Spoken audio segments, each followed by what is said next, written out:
Hi. I started to yawn right as you unmuted Yawning the mic. as soon as I turn the mic on. That's not a good sign. Oh my god, I'm fucking super sleepy right now. I don't really know why. Oh my god. Okay. We're gonna... No, I don't want any of that cookie. I want you to look at how all the white chocolate chips are just in the middle there. They really are. It's an ube cookie. Mm-hmm. Purple yam cookie. I can't decide if I like the flavor of ube or not. It's like... It's kind of just fine. I kind of like it. I don't feel like I'd go after it that often, but... Yeah. Starspawn. Starspawn wants some cookie. Put some of the cookie in the mic for Starspawn to eat. Alright.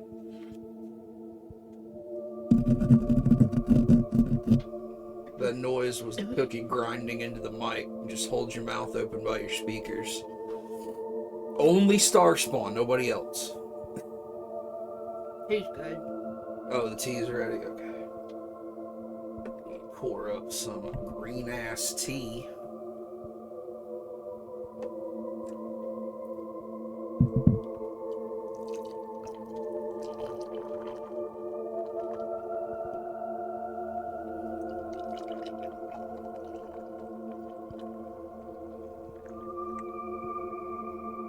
Oh, this was green tea?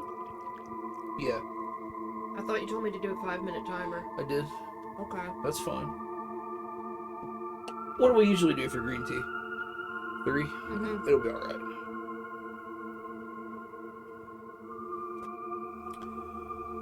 Oh my god. I can't get my thoughts together. Movie Well, list. that's kind of bad because this stream is all our thoughts. All our thoughts. My thoughts. So we left off right at the tail end of all of the Universal movies. Mm-hmm. Well, almost all the Universal movies. There's a secret one coming up. But then we watched Winnie the Pooh, Blood and Honey. At what point of the month was this? Because I actually have these listed out by days. It's a rigorous schedule. It takes a lot of record keeping. Okay, we watched this on the 20th, so this is like past the halfway point in the month.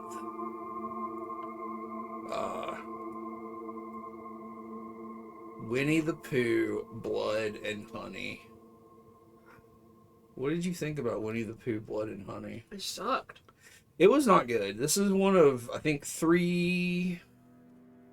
there are 3 movies total that I gave a 2-star review to on here, and this was one of them. It's just boring. Yeah, it was pretty boring. How long is it? It's 84 minutes. It's 84 minutes. I really, really hate the synopsis, like the setup to this film, because I thought it was going to be like a slasher film with like a masked, costumed kind of guy. Mm-hmm. Like I thought it was going to be somebody dressed as Winnie the Pooh killing people, but it's like it's supposed to be literally Winnie the Pooh, and it's like there's this older, like you get like an animated intro or sort of animated intro where the plot or the backstory is described, where like Christopher Robin is a kid who like goes out in the woods and finds these mutated freaks. Yeah, they're really described as mutated freaks. They're like animal human hybrids, it calls them. Mm-hmm. And spends his childhood hanging out with these fucking monsters in the woods that look like animal people. And it's everybody but Tigger. Tigger's not there because Tigger's not in public domain at this point. What?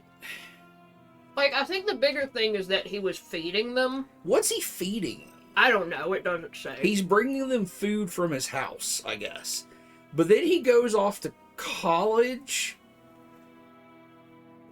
and he's not there to feed them anymore, and they go crazy from hunger and start eating each other? They eat Eeyore. They don't specify that they eat any of the others. They say they eat Eeyore. They just eat Eeyore. Okay. So it does specify that it's Pooh, Piglet, Rabbit, Owl, and Eeyore out in the woods. They mention Rabbit and Owl. Rabbit and Owl do not show up in the film at all. And they're not mentioned as being dead. But yeah, you're right. They only talk about how they had to eat Eeyore to survive. So, and it says that they're so traumatized by this that they throw off all semblance of humanity. They stop communicating in English and stuff. But they wear boots and clothes, they live in little houses they made, and yeah, it's like a little serial killer trailer park. Do they speak? Says Starspawn. Like, yeah, it's part of the backstory is that they can speak, and I think at one point during the film, or a couple points maybe, they do grunt some words. So one of the captives they have says that she hears them talking to each other. Okay. But it says in the intro they stop talking. Yeah. But this movie can't keep up with its very basic shitty lore. And it can't keep up with its fucking 10 main characters. It's got a lot of characters. It's got Christopher Robin and his girlfriend. His fiance, who he met after like a year in college. See, that's one thing that bothers me about this film is, he goes off to college, and that's when they stop being fed. So the implication is that this dude's feeding these monsters in the woods until he's like 18, 19 years old. And I don't imagine that on a fucking starvation diet they got as big as they are. Yeah, they're enormous and fucking jacked. Like, Pooh is, of course, Leatherface size. Yeah. This is such a clusterfuck of a film. And I don't know how... It feels like it's in earnest. I don't know how in earnest it is, you know? It's part of the Ernest canon as well? Oh my god. Like, it doesn't do, because like a lot of movies like this will have a lot of really stupid, shitty humor. This doesn't have any humor. It's just people being killed.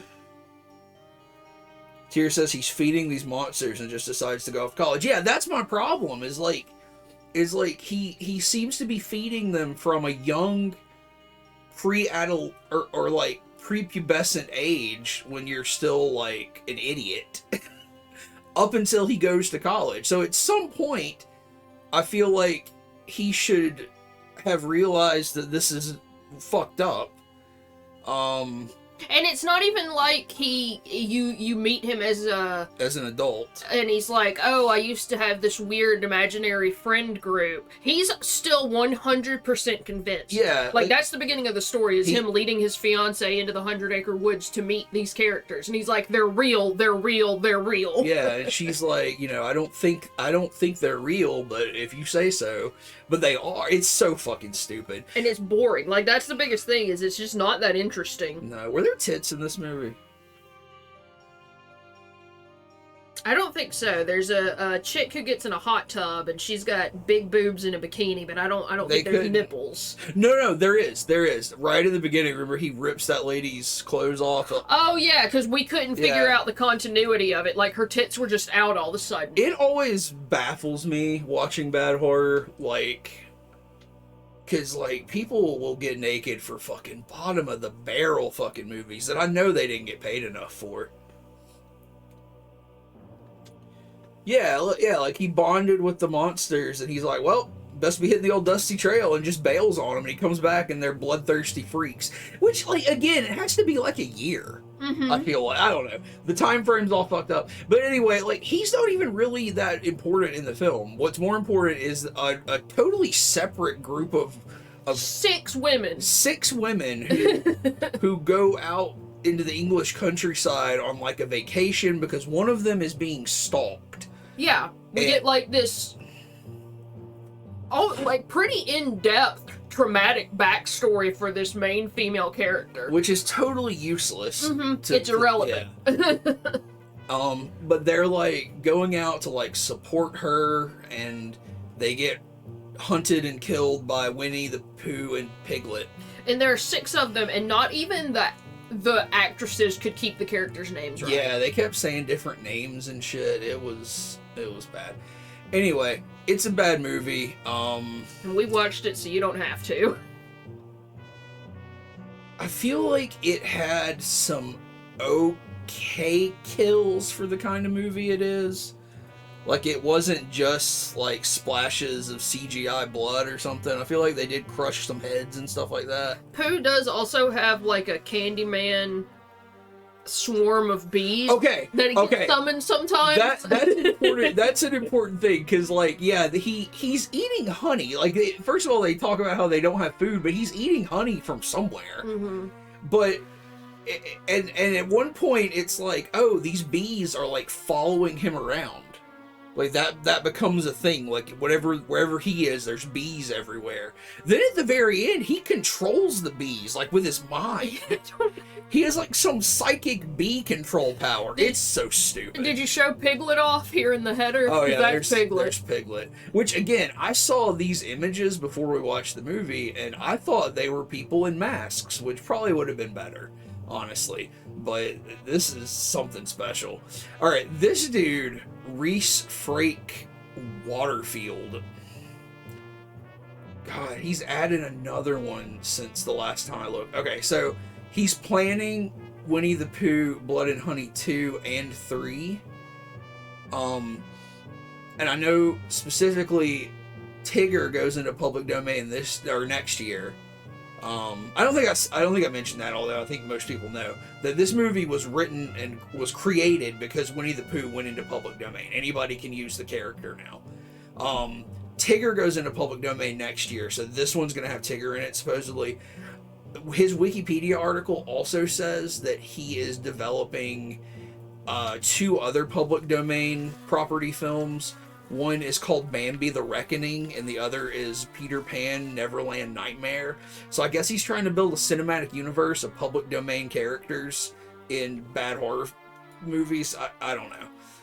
You know, there are worse things you could do with your time, I guess. I refuse to believe, says here, that these did well enough. Starspawn. Oh, Starspawn. I refuse to believe that these did well enough for anyone to greenlight 2 sequels. I think at the level these movies are at, you just greenlight it yourself as the director. You're just like, I'm gonna do this.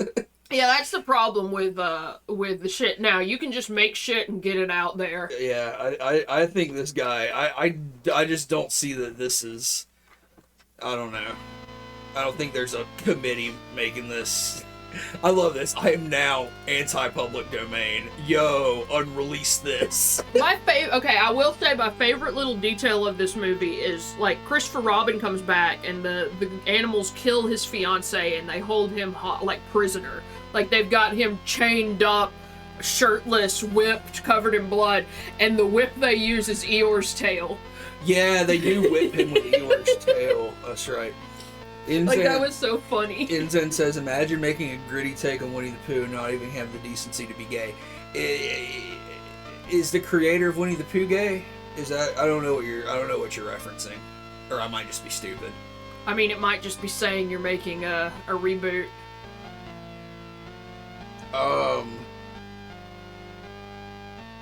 Where's this at? Here we go. Alright, so I gave it 2 stars, I'm putting it there.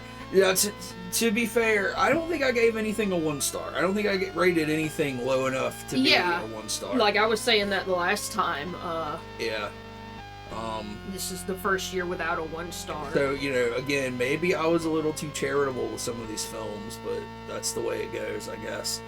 The next one, though, was Talk to Me. This, I thought, was one of the best films we watched this year. I really liked this one. I know Starspawn said they had some problems with it. Which is totally understandable. It's not a perfect movie by any means. Most coherent Australian horror movie. Australian horror it's like I can't really speak too much to modern Australian horror, but classic like 80s, 90s Australian horror is very often off the fucking rails bizarre.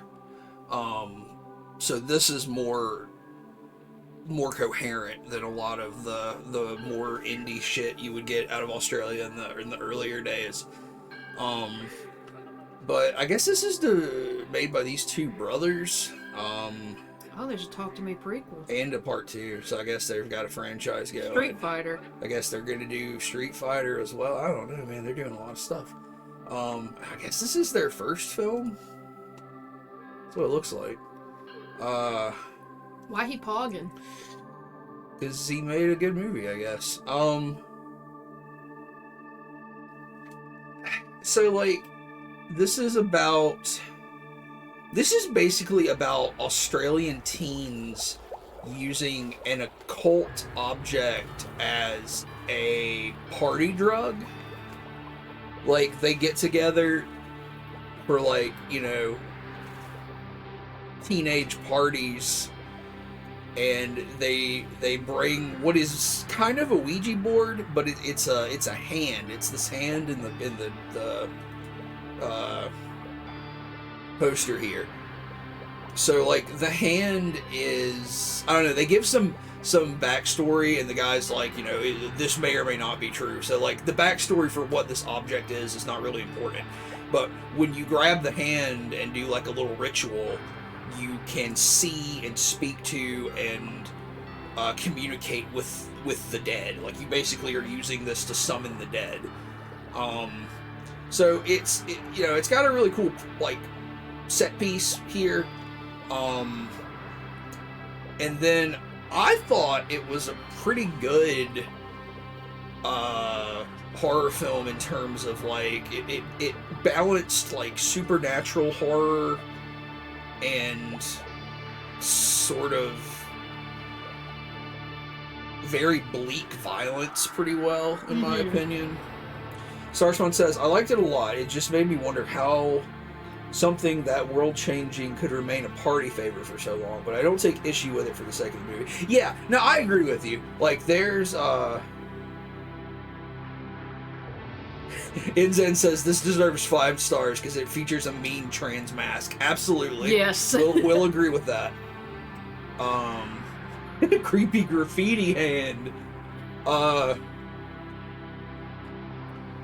I liked the characters in this film a lot. They felt very. There's some, I guess there's some, like Starspawn said, there's some suspension of disbelief, because it's like this object they're playing around with, like, is literally proving that there is an afterlife and ghosts and all kinds of shit. So, like, the implications of that are a little wild, but at the same time, I feel like it is a very grounded take in terms of, like, stuff with that kind of gravity doesn't always have that kind of gravity to a teenager. Yeah, I feel like because it's teens, and specifically the main character is like a teen grieving a parent. Yeah. So, like, I think it's more believable in that sense, because, you know, if it was an adult, yeah, they'd be like, oh, this fucking proves the afterlife. But as a teen, it's like, oh, this is so fucking wild and crazy. Yeah. One of my favorite things about this movie is, you know, this is the main character. And I feel like in horror films, especially as it pertains to, like, main female characters, there is a tendency, of course, to make them more reserved and a little smarter, i.e., like, you know, why they survive. You know, they're more modest, they're more intelligent, etc. This character consistently makes stupid, selfish choices that get everybody kind of fucked. You know what I mean? Yeah, but it's also in a way that makes sense. Like, you can see it's about to happen. Because, like I said, she's just extremely fucked up over the loss of her parent. I'm just saying, like, I like the idea of, like, a really flawed main character. Yeah. Who is still very likable, but, like, like fucks up. Like she fucks up through the whole movie. I guess that's the part that I like too, is that it's a likable character. It's not Yeah. like, you know, sometimes you'll have a protagonist and they're just really fucking irritating. Yeah. But I like this movie a lot. I gave it a 4-star, and you know, again, just to remind you of like the rating system that we use on this, because we basically just want to be able to go back and say like, you know, A, did we watch this movie, and B, what did we think about it? And a 4-star is something like, yeah, that was really good, and I'd watch it again. Whereas a 5, Or at the very least suggest it. yeah, really, that's what I use it a lot for. Is if people ask me for horror movie suggestions, I'll hit my 4-star and 5-star list and be like, hey, here's some stuff that I really liked. A 5-star would be something that I think is like masterful, doesn't really have issues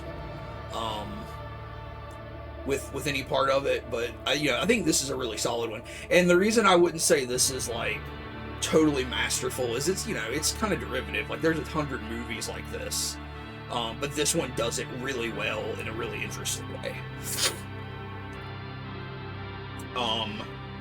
So where is that? Here.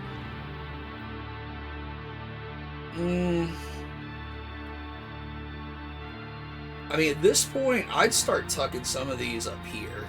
Yeah. Because, like, as far as classic horror goes, it's hard to beat these, 5 films right here.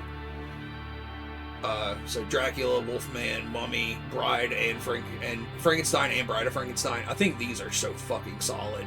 But I would tuck this one in right here.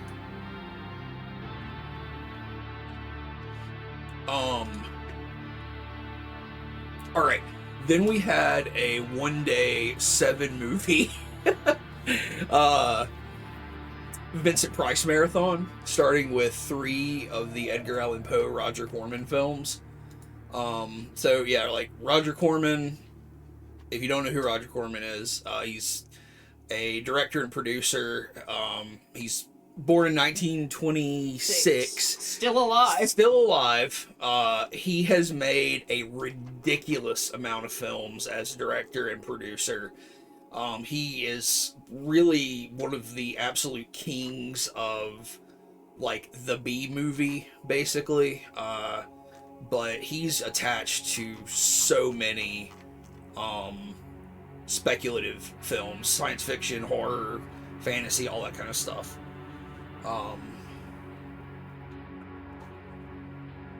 Starspawn says, I still say if I had that hand, I would keep its secrets to myself, or I would invite people I don't like to get possessed. But then leave them that way. Hell yeah. And the first movie we watched, so like Roger Corman did a series of Edgar Allan Poe adaptations in the 60s. The best, I think, of which is Mask of the Red Death, but we had already seen that. This is one of my favorite horror films, and it's a really cool adaptation of Mask of the Red Death, also starring Vincent Price.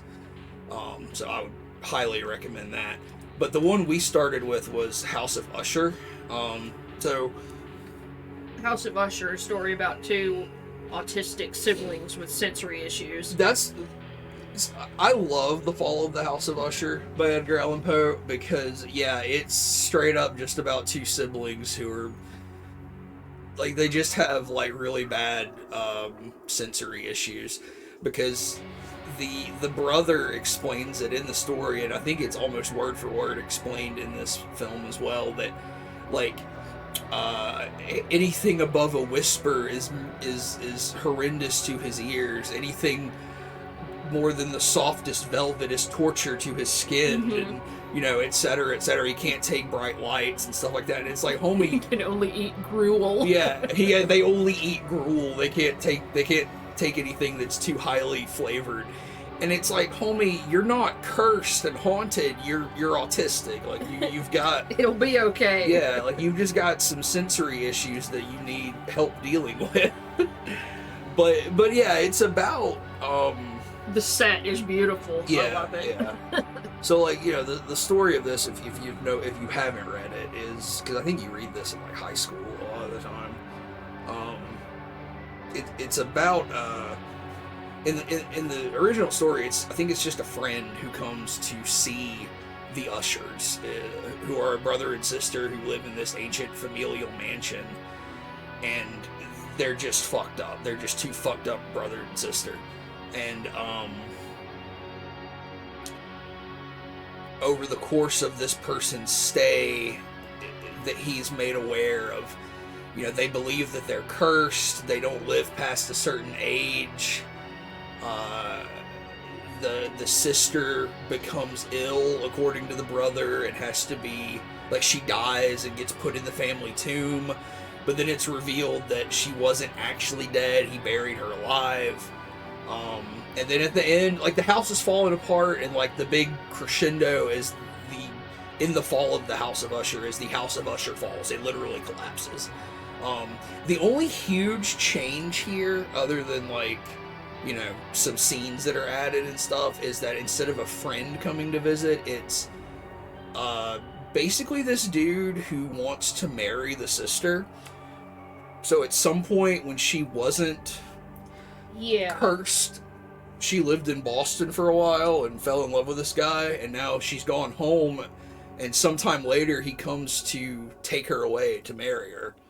But Vincent Price is her brother, and he's lording over the house and controlling her and won't let her leave. And he's saying, it's because the Ushers are cursed and we can't let any more Ushers be born. He wants to it would end just the be line. torture for them. And it's a recurring thing in all of these Roger Corman, Edgar Allan Poe pieces, but the sets are absolutely beautiful. It's just this dusty cobweb Victorian manor. The outfits are, these sort of period piece outfits. Everything is also soundstage pretty much, so it's all constructed. You can tell it's kind of fake. Mm-hmm. I just love that. I love that here. I love that in the Hammer films and the Amicus anthologies. It's just really beautiful sets and atmosphere. Plus Vincent Price is there, and I love Vincent Price. Yeah. And you got Mark Damon here, who makes me think of Matt Damon. I don't really know of anything else he's in, but he's in Black Sabbath, which is a movie with Boris Karloff. It's a Mario Bava film. It's got Boris Karloff. That was him. Yeah, that was Boris Karloff. But I don't really know who this guy is. He plays the love interest. Madeline Usher is played by Myrna Fahey. Not familiar with her either. I don't know a lot of older actors and actresses, unfortunately. Oops, Starspawn will be back in 30. We will wait for you here, Starspawn. I don't know, there's not a whole lot to say about this. Is there anything else you want to say about it? No, it's 30 minutes in and we've gone over 3 movies, so... Yeah, we should hurry up. House of Usher, fantastic film. We'll have to see if, where we put that on the list of all of these, but, I'd put it, right here. Yeah. Alright, House of Usher, then we watched The Pit and the Pendulum. I really liked this one a lot, too. Yeah, okay. Mainly because Vincent plays a mopey goth dude. He does. Love a mopey goth. So this is one of those where I think they have to interject a lot of story, because what happens in, it's been so long since I read The Pit and the Pendulum. I don't know that I've ever read it, honestly. I've read it, but I guess it's just been so long. I don't really remember what the original story is about. I know it's about a guy, strapped to a torture device. So he's in the pit, which is like a torture chamber. He's strapped to a table, and he's got the pendulum, the big blade, above him, and every time it swishes back and forth, it gets closer to him. But I feel like the story is one of those suspense device stories that Poe did, where it's more about the device and less about the actual plot. So I don't really remember why he's there or anything like that, Mm-hmm. But in this, It's once again a brother and sister, if I'm not mistaken, or is it a husband and wife? It's a husband and wife. Husband and wife. The wife's brother comes because he hasn't heard, or no, because she died, and he didn't find out till later. No, who is this lady? That's the wife. She's dead. Oh, yeah, okay. So, but no. Isn't his sister here too, though? Okay, yeah, his sister is here. Okay. Vincent Price plays Nicholas Medina. And then Barbara Steele plays Elizabeth Medina, his sister. No. Barbara Steele is the wife, I'm Okay. pretty sure. Then Luana Anders plays Catherine Medina, his sister. I think that's Okay. correct. So, Nicholas and Catherine are brother and sister. John Kerr, Francis Bernard, comes to the castle because he is the brother of Elizabeth Medina, Yeah, Bernard is listed as her real Yeah. name, so yeah. the deceased wife of Nicholas Medina. He comes out and he's like, why is my sister dead? Why did it take you so long to notify me? And how'd she die? She's got sick. No, she was scared to death. She was scared to death. Okay. And we know that she was scared to death because Dr. Leon, who's like the family's doctor, diagnosed her as scared to death. Uh-huh. Okay. And this dude comes out and he's like, what do you mean she was scared to death? He's like trying to figure out what's going on here because something smells fishy to him. But then also Vincent Price and Luana Anders, brother and sister, their father was a famous torturer. Mm-hmm. Like they're descended from like They're descended top rank in the Spanish Inquisition. Yeah. So they have this huge torture chamber under the house. And that's where she got scared to death. She got scared to death in the torture chamber. The pit and the pendulum are down there. Yeah, like you said, he's a mopey goth dude. There's weird suspense and intrigue going on. He's constantly hearing and seeing the ghost of his dead wife. But in the end, it turns out that the doctor and the wife are in cahoots. She's not really dead. They're trying to drive him crazy so they can run off together or whatever. But he does go crazy, and he sort of becomes possessed by the spirit of his ancestor and starts fucking torturing somebody. The doctor and the wife, Yeah. and somebody else gets caught up in it. It's the Bernard guy, Yeah. but he gets free Yeah. in the end. I think the brother gets strapped to the thing. Yeah, for real, too. Doing the most to run off with someone Yeah. else. This one is, like, the story is very convoluted. I don't like it as much as House of Usher because I feel like House of Usher is a little more calm and moody, whereas this one is a little, there's a lot more action going on throughout this one. But the set, of course, is really good, especially the pit with the pendulum in it.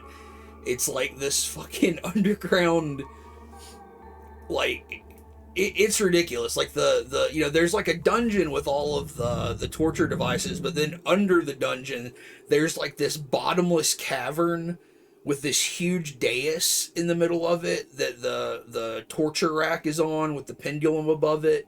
And there's like these giant evil priest paintings on the walls. It's incredibly ornate. And I guess somebody just decided they were going to build that down there. Yeah, Vincent Price has some great costumes in this one, too. He does, because this one is set in a time period that's like older than It's the 16th, yeah. Yeah, the 16th century. So they're wearing like really goofy shit. Pantaloons and shit. Fucking pantaloons and shit. But it's really good. Where would you put this one? I'd put it with House of Usher. I liked it a lot. Do you like it more or less? Sounds like you might have liked it more. I don't know. I really like both of them, but I guess I like Vincent Price in more energetic roles. Fair enough. Where's it at? My list kept getting scrambled and I gave up on it. It's the bright yellow one. That's probably why it took us so long to fucking find I'm it. gonna tell you right there. There's a lot of yellow, right? A lot of yellow in these movie posters. Then the third Edgar Allan Poe story, which is The Raven. So The Raven is a poem. And this really has nothing to do with the poem, other than it includes a raven. So, like, this is a weird one. I loved it, though. It's fantastic. It's fantastic, but it's really, it's kind of a fantasy comedy where Vincent Price is he's a wizard, but he's like the son of a really well-renowned wizard. And a raven comes asking for his assistance because it's actually Peter Lorre, who we talked about last time, and we want to remind you again, he is not Japanese, as he was in Invisible Agent. But he has been turned into a raven. He's another wizard who's been turned into a raven. So he gets with Vincent Price, and they turn him back into a human, and then he's like, I gotta go take revenge on Dr. Scarabus, who is played by Boris Karloff. So we got Dr. Scarabus. What are their names? Dr. Craven, Dr. Bedloe, and Dr. Scarabus. So Scarabus is Boris Karloff. He's the head of like this council of wizards. Mm-hmm. Craven is Vincent Price, and Bedloe is Peter Lorre. And Vincent Price's father was the head of the Order of the Wizards. Yeah, so Craven's father and Scarabus were like rivals, and since the passing of Craven Sr., Scarabus has taken over this Order of Wizards, and he is supposedly evil, according to Peter Lorre's character. So he's like, we gotta go get revenge because he turned me into a raven, and also, your dead wife is there. So Vincent Price's wife is dead, and Peter Lorre alleges that her spirit is trapped in Dr. Scarabus's castle. Also, Peter Lorre's son is Jack Nicholson. Yeah, so they roll out to Dr. Scarabus's castle. They bring Vincent Price's daughter, who is played by, I believe, this woman, Olive Sturgis. And they bring Peter Lorre's son, who is played by Jack Nicholson. And they go into the castle, and hilarity ensues. This is, to me, kind of like a Dungeons and Dragons mission. Almost, yeah. They have a wizard fight. They have a wizard fight. They're sneaking around the castle. It's like, for real, to me, it's like a party of D&D adventurers are going on a little one-shot mission. And then, everything is not as it seems. There's treachery and betrayal. But it's like a really funny story that, again, has nothing to do with the Raven poem, really. But it's just got a lot of goofy effects. There's a raven in it, and his wife is named Lenore.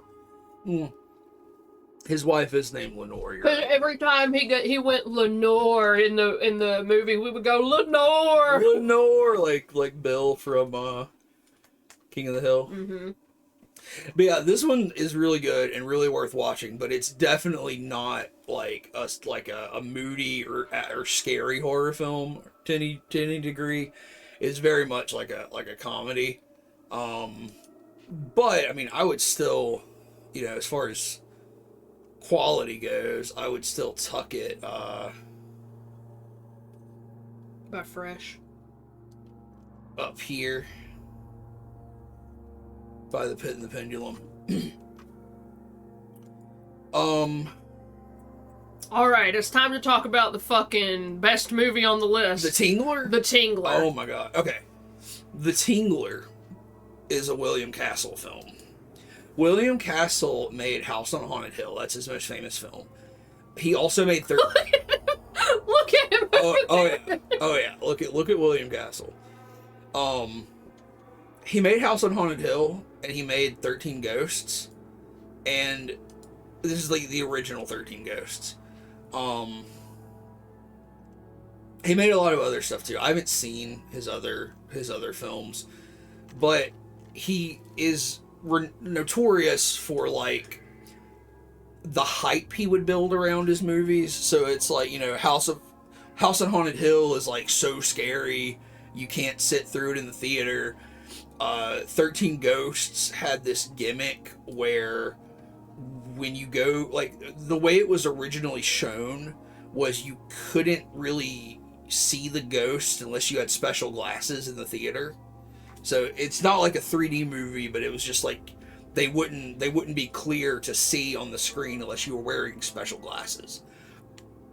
And then the Tingler is the most interesting to me. So the Tingler is about Vincent Price and his buddy Ollie, and they are... No, I think Ollie is... the other guy? Ollie is the dude who runs the theater. Okay, I'm sorry. His buddy David. So Vincent Price plays Dr. Warren Chapin, and his buddy is David Morris. So Warren and David are scientists who are... they're studying the effects of fear on the human body. And this movie starts out by positing that if you are scared, it's a buildup of like fear energy in your body. Mm-hmm. And if you don't scream, it will kill you. Yeah, you die of terror, and screaming is the only way to release the tension. So it starts out by telling you that, like William Castle like comes on screen and tells you that, and encourages everybody in the theater to scream as much as they can. Again, because he's trying to hype the movie up. But then the way that figures into the lore is these two guys, these scientists, are studying the effects of fear on the human body, and what they determine is that there is a creature that lives in like the lower back.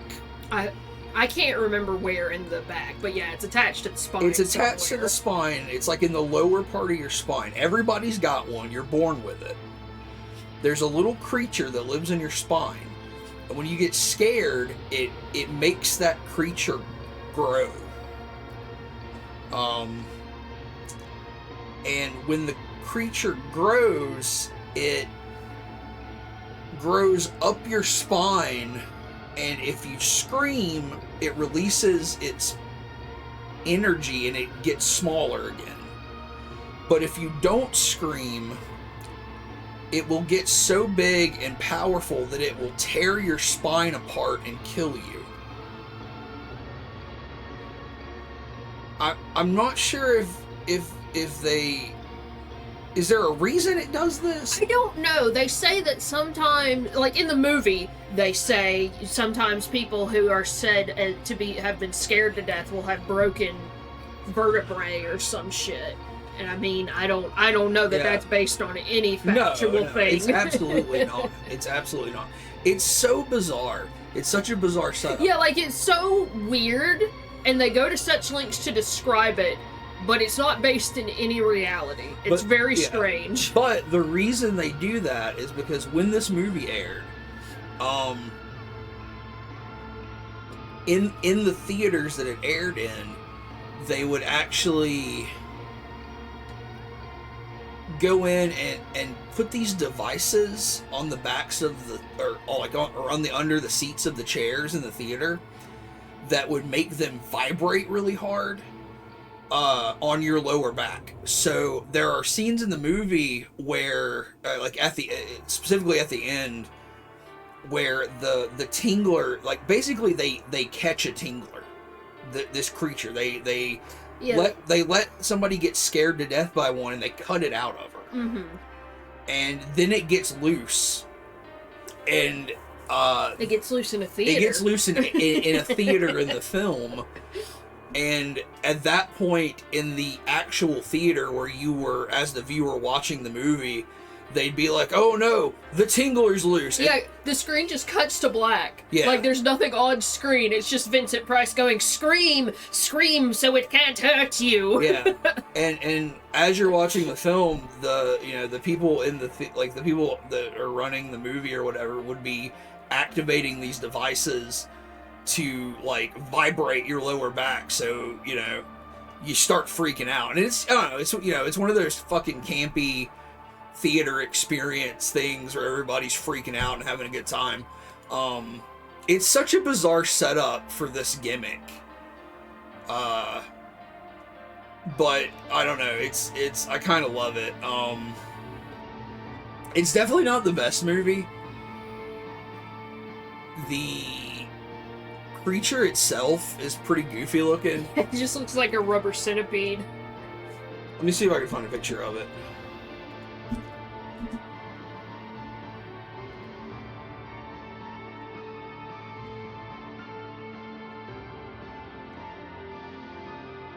Yeah, here it is, attacking. There's no clear pictures of it. There it is. Oh, it's a GIF? Oh, yeah, there's a GIF of it. Well, there was a GIF of it. Anyway, yeah, here's a GIF of it right here.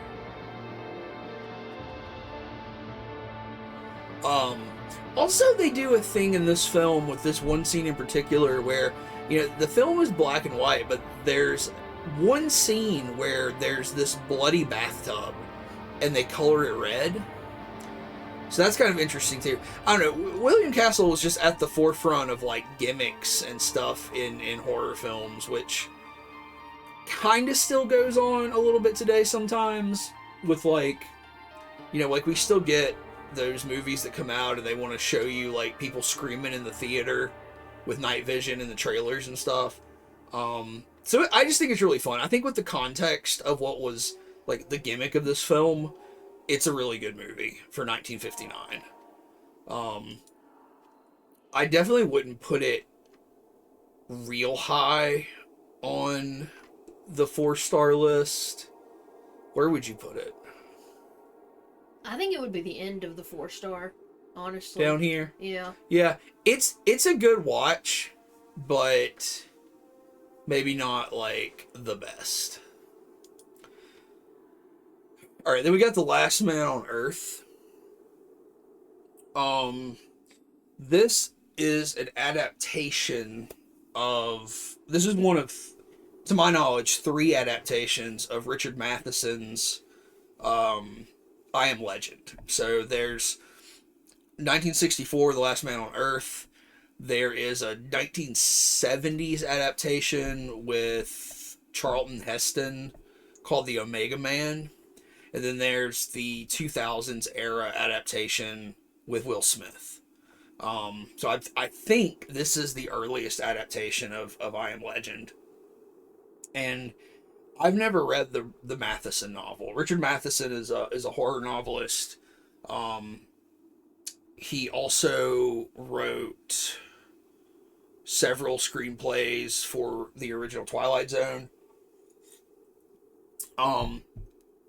Other movies that have been adapted from Richard Matheson stories include What Dreams May Come with Robin Williams and Stir of Echoes with Kevin Bacon. Mm-hmm. He wrote both of those. I don't think I've ever seen all of both of those movies. Stir of Echoes is whatever, but I think What Dreams May Come is a really cool movie. But I've actually never read any of Matheson's long fiction. I've read some of his short stories, but never any novels. This is kind of a zombie movie, but they're not zombies. They are vampires, sort of. But basically, it's about Earth.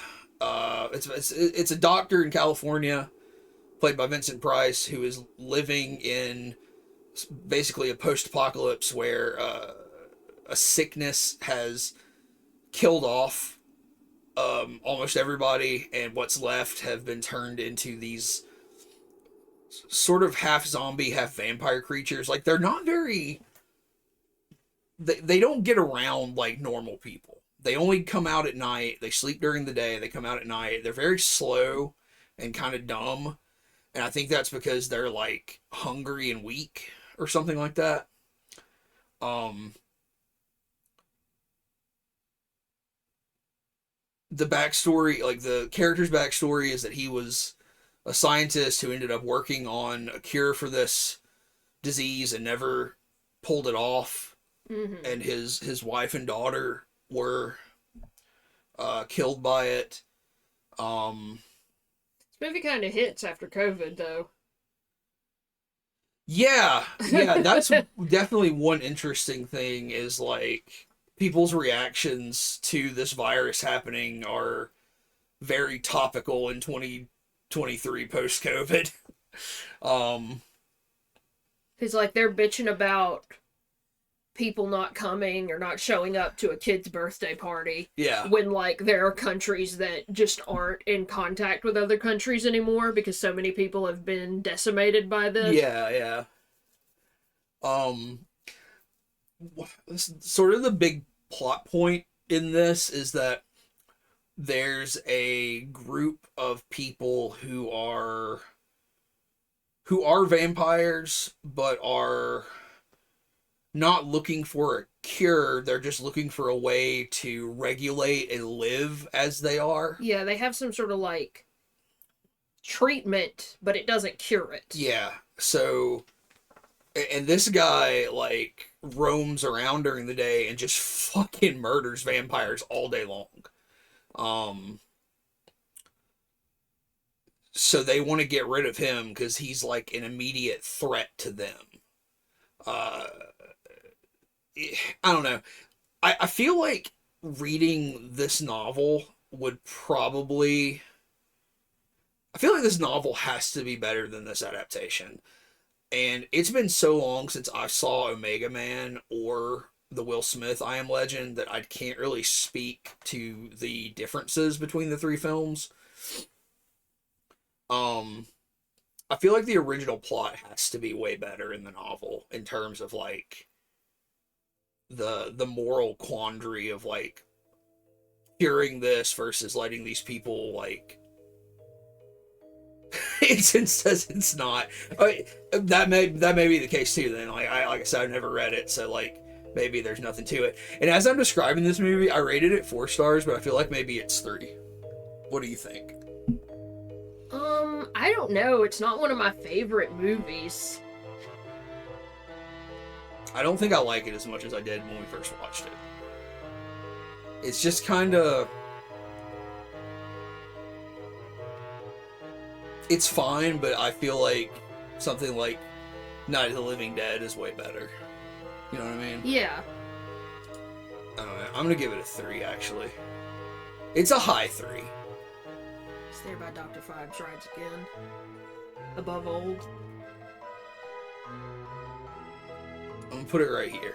Like, it's... That's C. Oh, that's C. I'm gonna put it...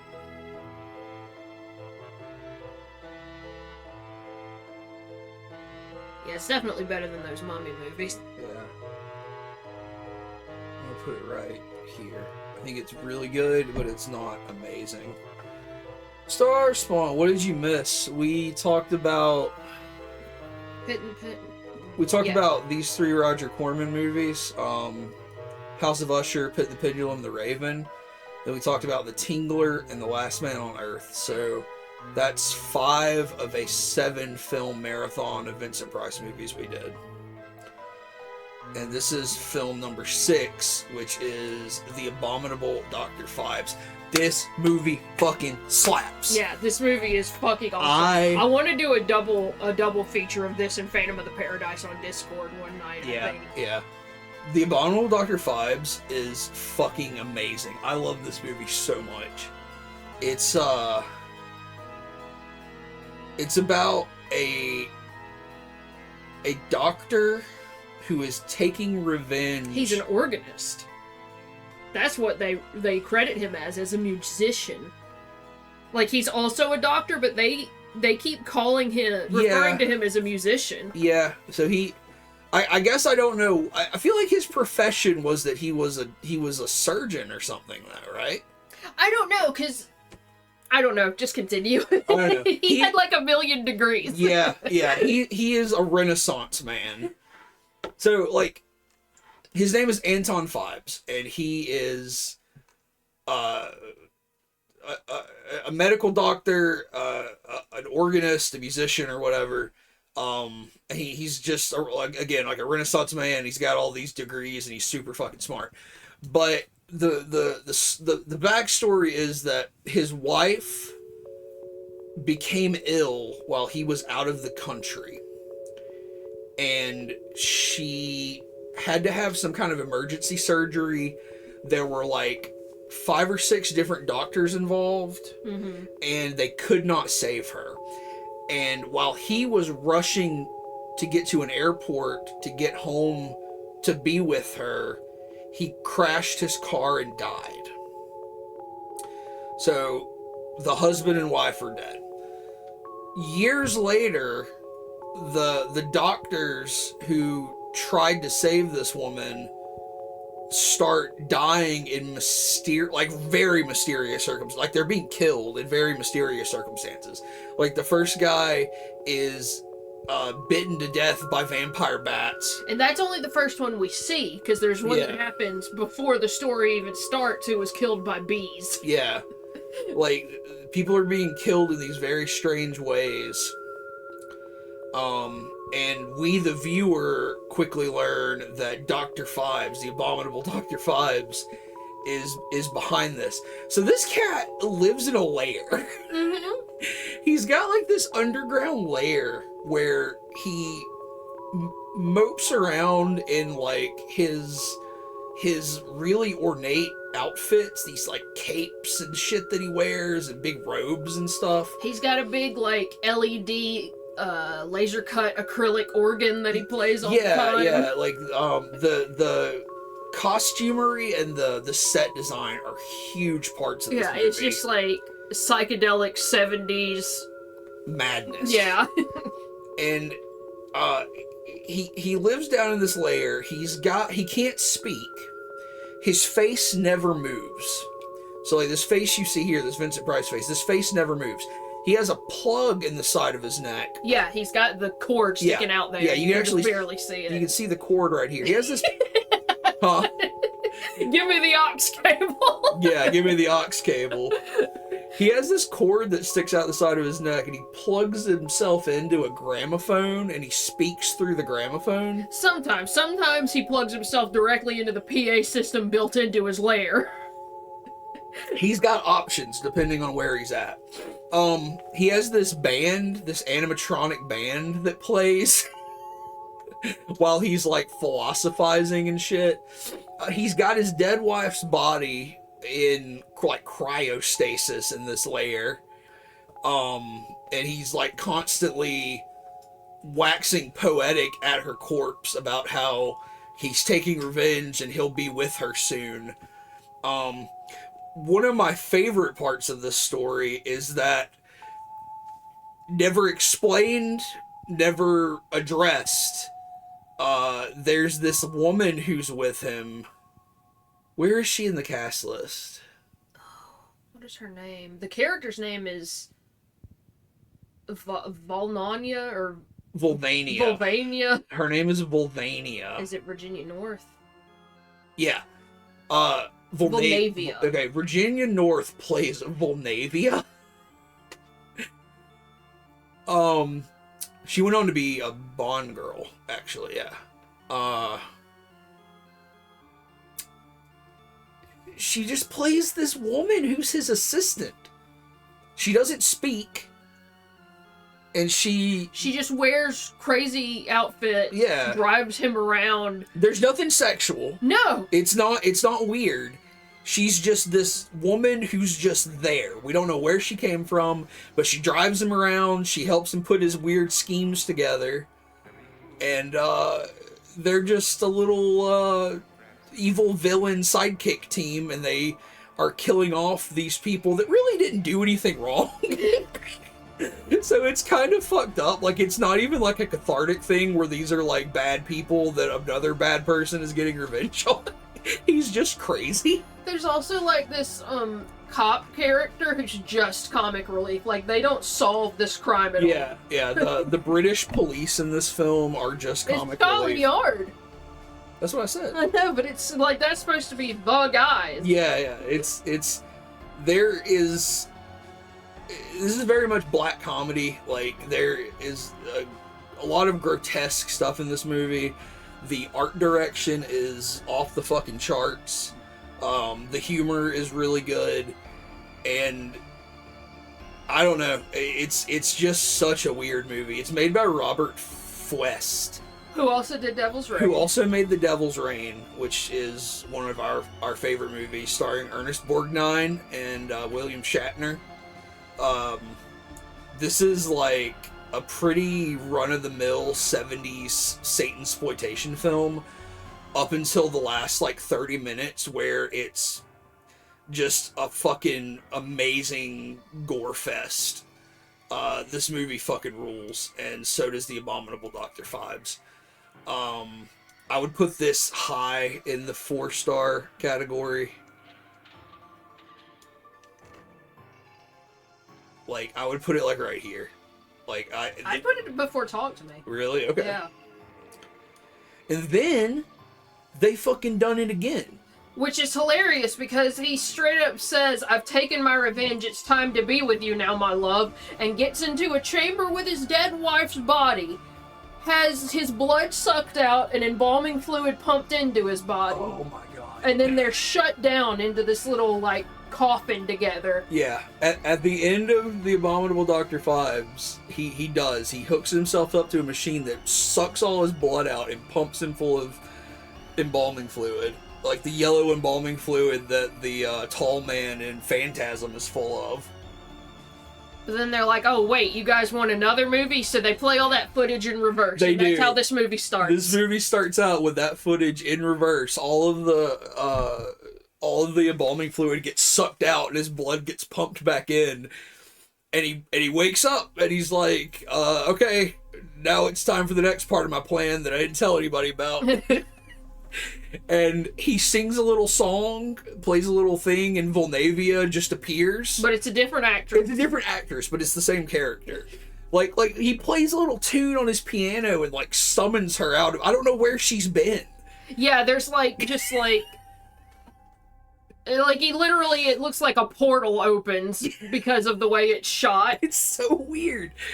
But this time they're gonna go to Egypt. They go to Egypt in this movie because now that he's taken his revenge, he is going to take himself and his dead wife to the river of life in Egypt that only floods every 1,000 years or some shit. Mm-hmm. And it's really unclear what's going to happen.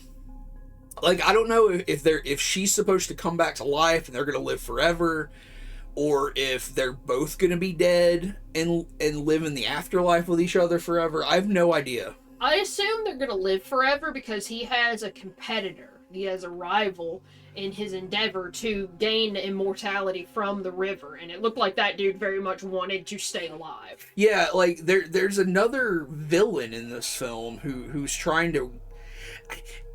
I don't get this part either, because they're racing to the rivers of life. Uh-huh. But it's a fucking flooded river. Like, they can both go. You can't get to it. He had a secret map that detailed the passage through a temple to the gates. But why can't they all go? Because the way it works... Well, I mean, I don't know why they can't all go, but I mean, it's not like it's an open place that anybody can get to. You do have to go through that specific passage. So if you're saying, why can't he and his wife and that dude and his wife go, I don't know. Yeah, I don't know. I don't know why he was fucking... Probably because Dr. Phibes is petty and hates people, which is fine. Dr. Phibes is just like, you don't get immortality because I said so. Like, I just never understood why he didn't want this guy to be immortal. My favorite part part is he has that map, you know, and he's got his underground layer, but he had a mansion on top of that layer in the first one. So he calls Volnavia, he does his little fucking routine, and then his organ, which I forgot to mention, is on an elevator. It moves up and down between the layer and the mansion. He goes back up to surface level, and his fucking mansion has been leveled. And he's pissed off. He's been dead for 10 years or some shit. He's been dead for a while. Yeah. He's pissed off that his mansion's not there anymore. But he's like, oh, I had a map. It's in the safe. And he finds the safe and it's empty. And he's like, somebody's taken my map. But then he immediately says the other dude's name. It was something with a B. I think it's that second. Yeah, Baderback. Baderback doesn't seem to know who the fuck Fibes is. He never mentions knowing the dude. He doesn't go, oh, I got this from Dr. Fibes' safe or any shit. Yeah, Like, that part was just really funny to me. Like, he just immediately knew who had his map. Like, this film has it does have a little less plot than the first one. Like, it's even wackier with the plot, but it's almost just as good, honestly. There's a lot of hijinks out in the desert. There's a lot of really, really bizarre contraptions he uses to kill people. At one point, Volnavia is manning a giant oscillating fan, like a desk fan, but it's like, yeah, it's like those fans they put in the gym because you can't put AC in a gym. And she's like blowing the desert sand around, creating sandstorms and shit. And I just love it because it's like, when did you get this? Did you make this? Did you order this? How did you get it this fast? They brought it with them. It's bizarre. Also, the cops from the first movie, the Scotland Yard detectives, are also here. They they chase him to Egypt, I guess, because they have jurisdiction in Egypt. It's a fucking trip. I would recommend watching both of those films. I think they are A+. Dr. Fibes rises again. I just feel like they gotta be next to each other. Like, they're just both really good.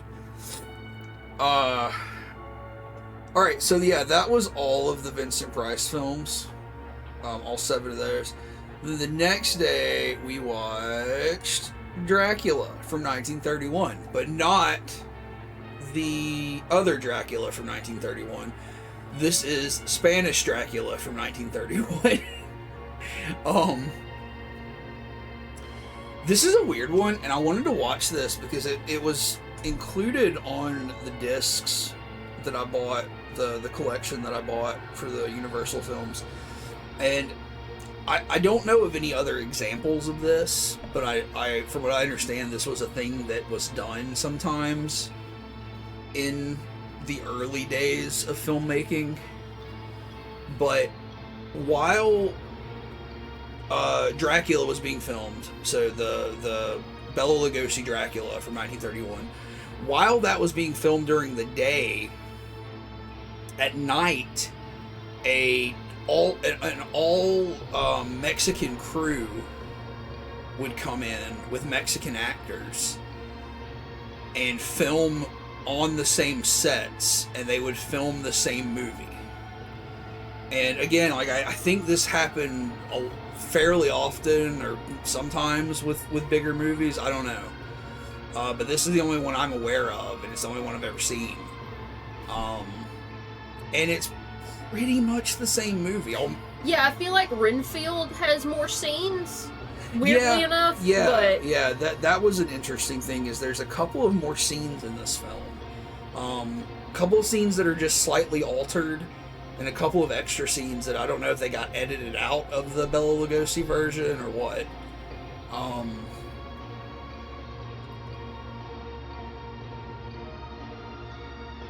But yeah, it's functionally the same. It's functionally the same. The character, like the two main character, a couple of the main characters are a little different. Like, you know, Dracula is played by Carlos Valerius. You know, I don't know any of this stuff that he would have been in, but and he has a really good look. But he's not Bela Lugosi. You know, he acts differently than Bela Lugosi. He's also Spanish.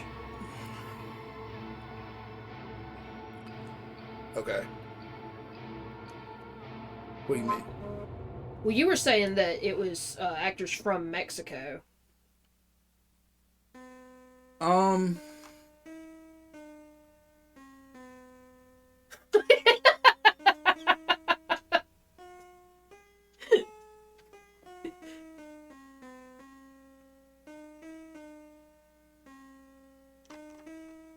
don't know. I think it is like a Mexican production, but maybe they had Spanish actors. I don't know. It's just a really interesting artifact of the time, I guess. Renfield's, but yeah, I would say like the main differences are the just the portrayals of Renfield and Dracula are markedly different. Yeah.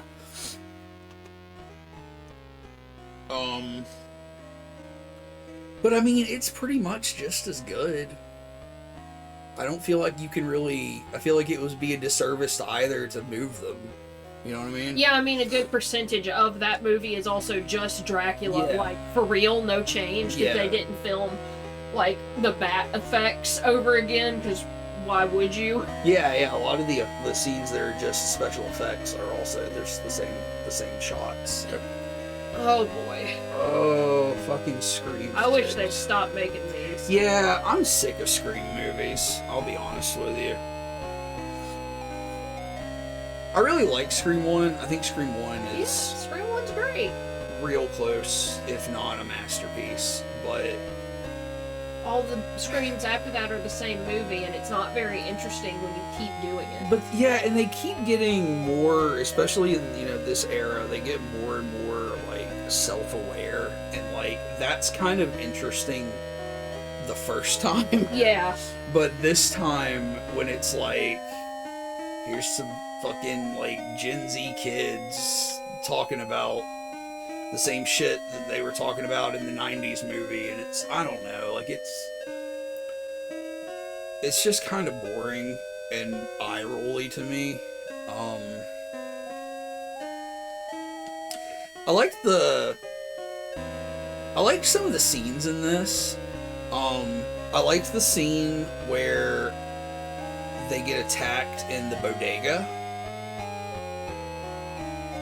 and the Ghostface has the shotgun. Like, that scene was pretty tense and interesting to me. And just in general, some of the bloodier stuff was fine. It was good.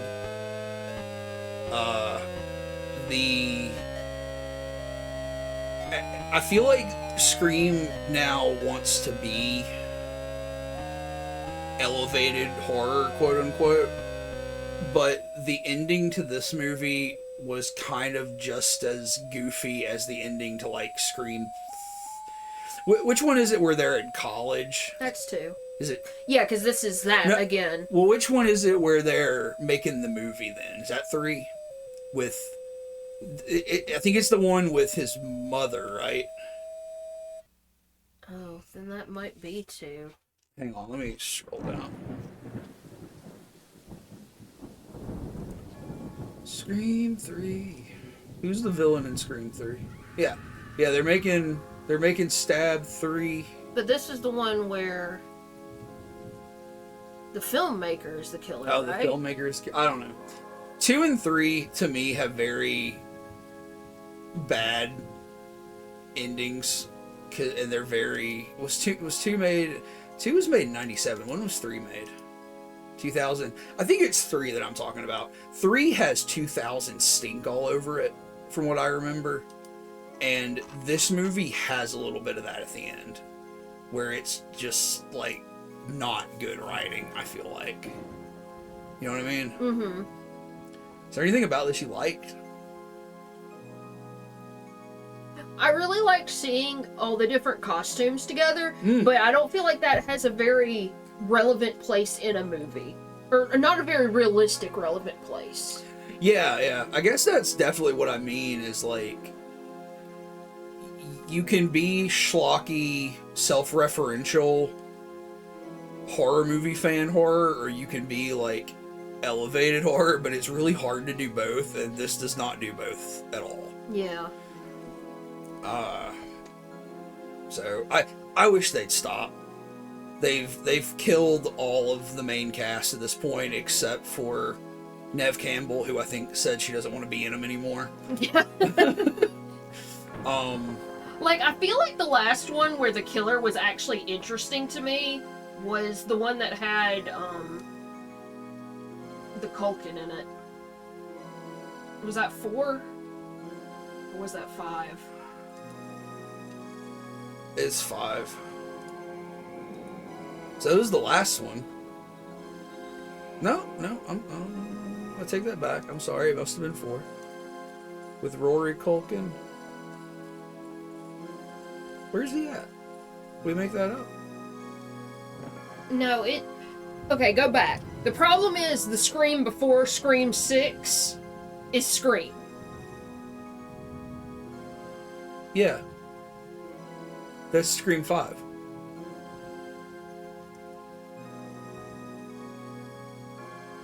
So this should be the one with the Culkin, right? I just don't see him. I don't either. Okay, hang on. Because it's not the reboot one. That is the reboot one. That one is. He's not in the reboot one, though. Is what. Okay, he's in 4. He's just way at the bottom of the credits. But that one... no, he's right there. We're just stupid, okay. Yeah. But that one actress plays the killer, and I thought her motivation was really... What's her motivation?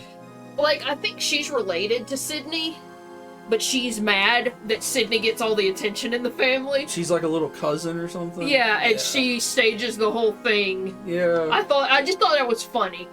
Like, I don't think it's like, oh, so intelligent. It's just more interesting. This was the last one. Then you killed my brother's friend's dog's sitter. This was the last one I remember enjoying. It's also the last Wes Craven movie. Well, that explains it, huh? Yeah. They should have stopped here. They should never have made these without Wes Craven. Starspawn's laughing at Lords of Chaos. I don't hate Lords of Chaos, but it is a movie. It's not a great movie. But yeah, this movie's like, it's just a horror movie. It doesn't do anything special. And one last thing about Scream is they always make a point of saying, you know, like, oh, you know, you're not safe because you're this character, or you're not safe because of this, and there's no telling who will die, but the same main characters always live.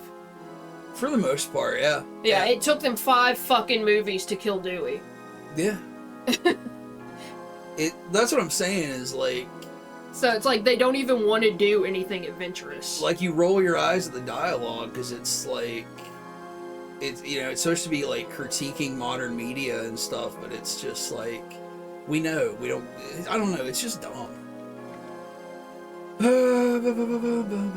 Ooh, okay, here we go. Here's my favorite genre of horror film ever, which is, we wrote a movie, we have no plot, but here are vampire titties. Which is like a very common thing in the 70s. This is Vampires by Jose Ramon Loraz. We watched this because we've seen several of his other films. We've seen Edge of the Axe and Black Candles and Symptoms, and Stigma. All of these are of varying degrees of quality. Symptoms is very good. Edge of the Axe and Black Candles are very fun to watch. Stigma is one of the most boring films I've ever seen in my life. But I was like, man, we've never watched his most popular film, which is Vampires 1974, so I'll put it on the list. This movie has no plot. No. This movie is a vehicle for seeing tits. Yeah, it's a vehicle for like bad lesbian scenes and stuff. But it's about 2 women who are lovers, apparently, and they were murdered at some point and became vampires, and now they're still lovers, but also they're vampires. And they live in a decrepit old mansion, and they are constantly luring menfolk off the road in the English countryside to take them to their mansion and drain them of blood. And They have to fuck them a million times before they drink their blood. They gotta fuck them first, but then they'll drink their blood. There's also a young couple they've gone on vacation, and they just park their camper like on the front yard of this old mansion. Yeah. And then the wife of the couple is constantly being like, there's something going on over at that mansion. Who are these people over? And it's like, I don't know. You parked on their fucking lawn, lady. Like, why don't you mind your own fucking business?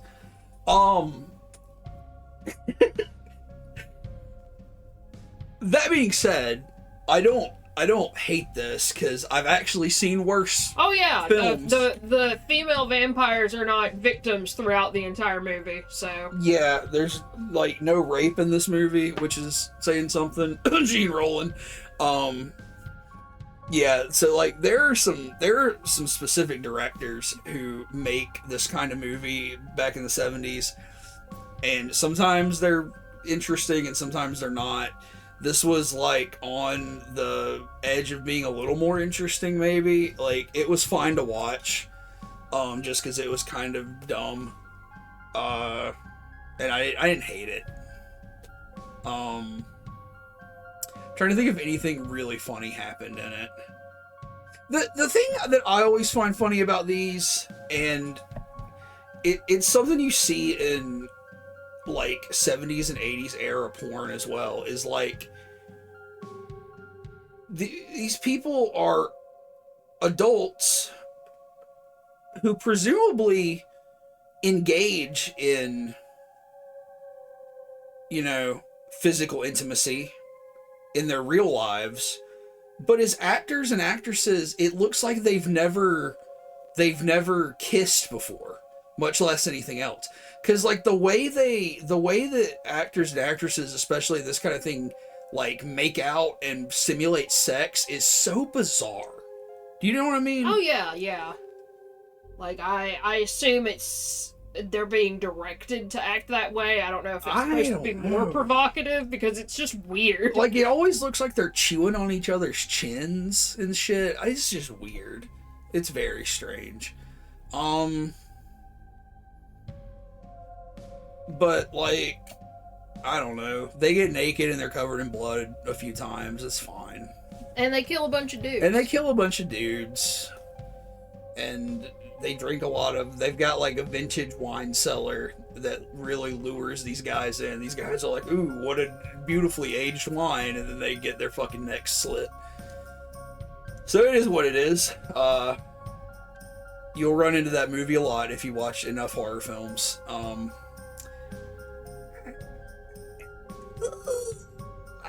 I mean, it's certainly more interesting than The Invisible Woman, at least. It's more interesting than The Invisible Woman. I don't think it's as interesting as The Creature Walks Among Us. Yeah, there's a mountain lion in The Creature Walks Among Us. There's this one is funnier to watch than this was, so I'll give it that. Insidious fucking 4? Yeah, which is the same as Insidious 1, but the actors are older. Insidious 5. This is the 5th Insidious. Okay, well, it's still the same as Insidious 1, except the actors are older. So Insidious 1 through 3, are these all Patrick, what's his fuck? No. Yeah, I think this is the one that's about... This is just about a whole different family. Yeah, because I think it's a different family that Lynn Shay's character is helping, and then the 4th one is about her character. Yeah. I really hated this one, which is a shame because I love Lynn Shay. So yeah, first 2 is about Patrick Wilson and his family. Patrick Wilson and his son can both astral project, and they astral project into this world of the dead, and they get these evil spirits attached to them, and then he has to go into the other world and save his son, and then he gets possessed. It's like a whole thing. These 2 movies are not terrible films for what they are. They're from the era of like 2010. When did The Witch come out?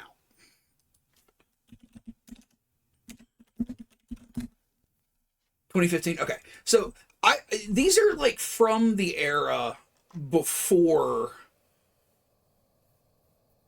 like the horror renaissance, right? So like The Conjuring and shit like that were coming out, and it's like the tail end of that like 2000s era of horror, I would say, right? That makes sense to me. I mean, Like they're still a little stinky, you know? And they've still got like a lot of the same motifs of like, ooh, scary children and stuff like that. yeah, like I guess I always feel bad generalizing stuff like that, but mainstream horror very much was one of maybe 2 or 3 or 4 flavors. Yeah. And yeah, it's like that. And yeah, and Starspawn's pointing out Sinister was another one. Sinister and Insidious came out very... Yeah, I always thought they were the same movie for a very long time. I did too. And then in this one, it's like the same story with a different family. And then in this one, it's like a slightly different story because it's about one of the psychics that shows up in these. And she's played by Lynn Shay, who is the brother of Bob Shay.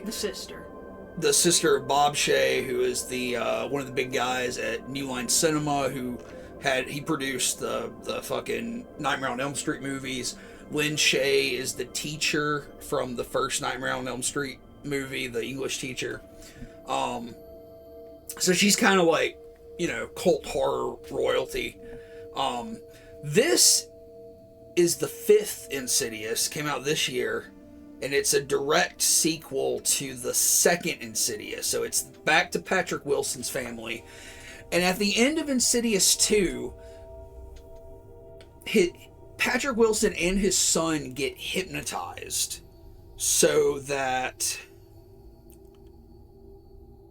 it like locks it locks the door on that other world. They can't get into it. They don't remember it. Nothing can get out. Except the rest of the family remembers Patrick Wilson going on a murderous rampage. Yeah, that part's kind of weird because the wife remembers and the younger son remembers. But in this one, it's so many years later, and the mom and dad are separated. Patrick Wilson's separated from his wife because he's all fucked up in the head. The son is going off to college, and he gets some of his memories start waking up, and he's remembering going to this other place, and he starts astral projecting again. And Patrick Wilson is trying to work out like why his brain is fucked up and starts to figure out what happened. And then he starts to figure out that his dad had the same issue. Mm-hmm. Then he had his dad, who looked almost exactly like Walking Phoenix but wasn't. It was weird, yeah. Starts what says creepy kids with the black hole mouth thing done 1,000,000 times. Thanks, Grudge. Yeah.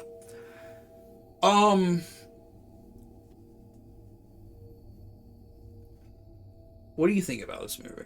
It was boring and not worth watching. I don't know why you gave it 3 stars. I would not have given it 3 stars. You think it's a 2? Oh yeah, because it's the same movie but bad. The same as the first movie but bad. I did not hate watching this film, but I will say that it is the same movie, and because of that, I'll agree with you.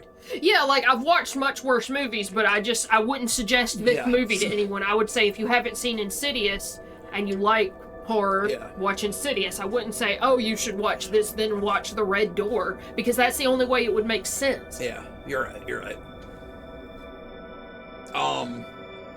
There's some really cringy stuff in this, like the whole like art student thing. Oh yeah, the fucking horror movie art student. Yeah, I actually really hate that part. And art instructor. I guess that's the part that you hated the most. Also, yeah, his art teacher is really cringy. I'm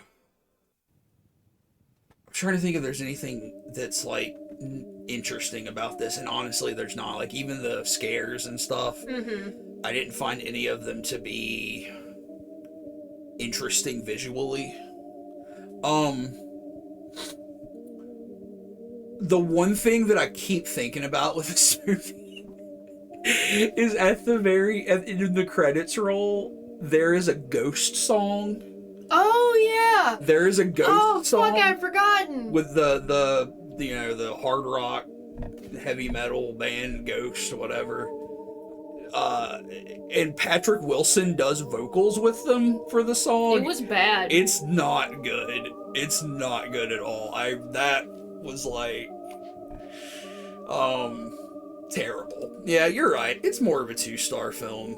I'm glad we had that discussion. You're totally right. It's above Pearl. There it is. Okay. But so I mean, it's better than Winnie the Pooh. You know, it's way ahead of Winnie the Pooh. Let's get that out of there. But like, I feel, because Patrick Wilson was more involved with the making of this one, right? Patrick Wilson directed this movie. Yeah. That's an important note. So I feel like, he had an investment in this that was more genuine than the dude who wanted to make Winnie the Pooh Blood and Honey. I'll agree with that. I'll agree with that. I can't peg Patrick Wilson. No, you can't. Well, I don't think he'd appreciate it. I was telling you this while we were watching it. Like, I can't decide if I like Patrick Wilson. Because, let's look at his movies. I haven't even seen a ton of his movies. He's in The Conjuring. I hate him in The Conjuring movies, but he's playing Ed Warren, and I hate Ed Warren. Yeah, I don't think you can fault him specifically for that, because it's definitely all the other shit that goes into creating the Conjuring movies, where they just have a hard-on for the Warrens. And he's in the fucking Aquaman movies, and I don't like the DC movies. So, I don't like him in that. He's in Watchmen. I think he's good. Yeah, he's good as Dan. I think he's good as Dan Dreiberg in Watchmen. And for all of its flaws, I kind of like Watchmen. I can't is that... What the fuck? Is that Prometheus? Yeah, I don't remember him being in Prometheus. As Shaw's father. So it must be a flashback. It must be a random thing. The Nun sucks shit. Yeah, well, see, but even then, all of these, he's just in them briefly as Ed Warren. It's nothing. He's in the Tall Grass. He is supposed to be. He's a villainous character. Every time I see him, he's kind of playing a jackass. Yeah, and you can't tell if that's the character or the actor. Yeah, so it's I don't know, it's weird. Anyway, Then we actually did go back and watch some more Universal stuff. Yeah, there were a lot of movies that came out this year that, like we said, were still $20 to buy, and we didn't want to spend money on them. So we actually went back to those discs I bought because the Wolfman discs had some older werewolf movies on them. So before Lon Chaney Jr. and the Wolfman was made, there were actually these this is from 1935. She-Wolf of London came out in 1946, which I think is actually after Lon Chaney's Wolfman, but this is the OG werewolf film from Universal Studios. It's Werewolf of London of 1935. Ow. Exactly. I thought this movie was pretty cool. Yeah, it was interesting. I think Wolfman's way better. Wolfman is better. Lon Chaney himself makes that movie a lot more interesting. This is, 1935. It's a very dated film at this point in terms of acting and everything. Yeah. The werewolf mythology in this one is totally different. Mm-hmm. Because how do you still become a werewolf after getting attacked by one, right? Yeah. But it's more of a biological thing. Because the way to cure it is with a specific flower. Yeah. And they don't even call it wolfsbane. It's a different thing. Because it only blooms in, the Himalayas. Under the full moon, yeah. Yeah. So it's a botanist who goes to the Himalayas in search of this flower just because he wants to find it and study it and bring a specimen back. Yeah, but in the process he gets bit by a werewolf who's living up there by the flowers. The flowers. Yeah. So he gets attacked and comes back to London and starts to turn into a werewolf. And he's trying to cultivate these flowers to cure himself, but it's not working. And then another guy starts stealing his flowers because he is also a werewolf. In fact, it turns out he is the werewolf who bit him in the Himalayas. Yeah, and he's also a scientist. Yeah. He's just not a botanist. So it's like these two... Or maybe he... it doesn't matter. Well, yeah, so it ends up being these two competing werewolves who are trying to cure themselves, but there's not enough of this cure to go around because it's very rare.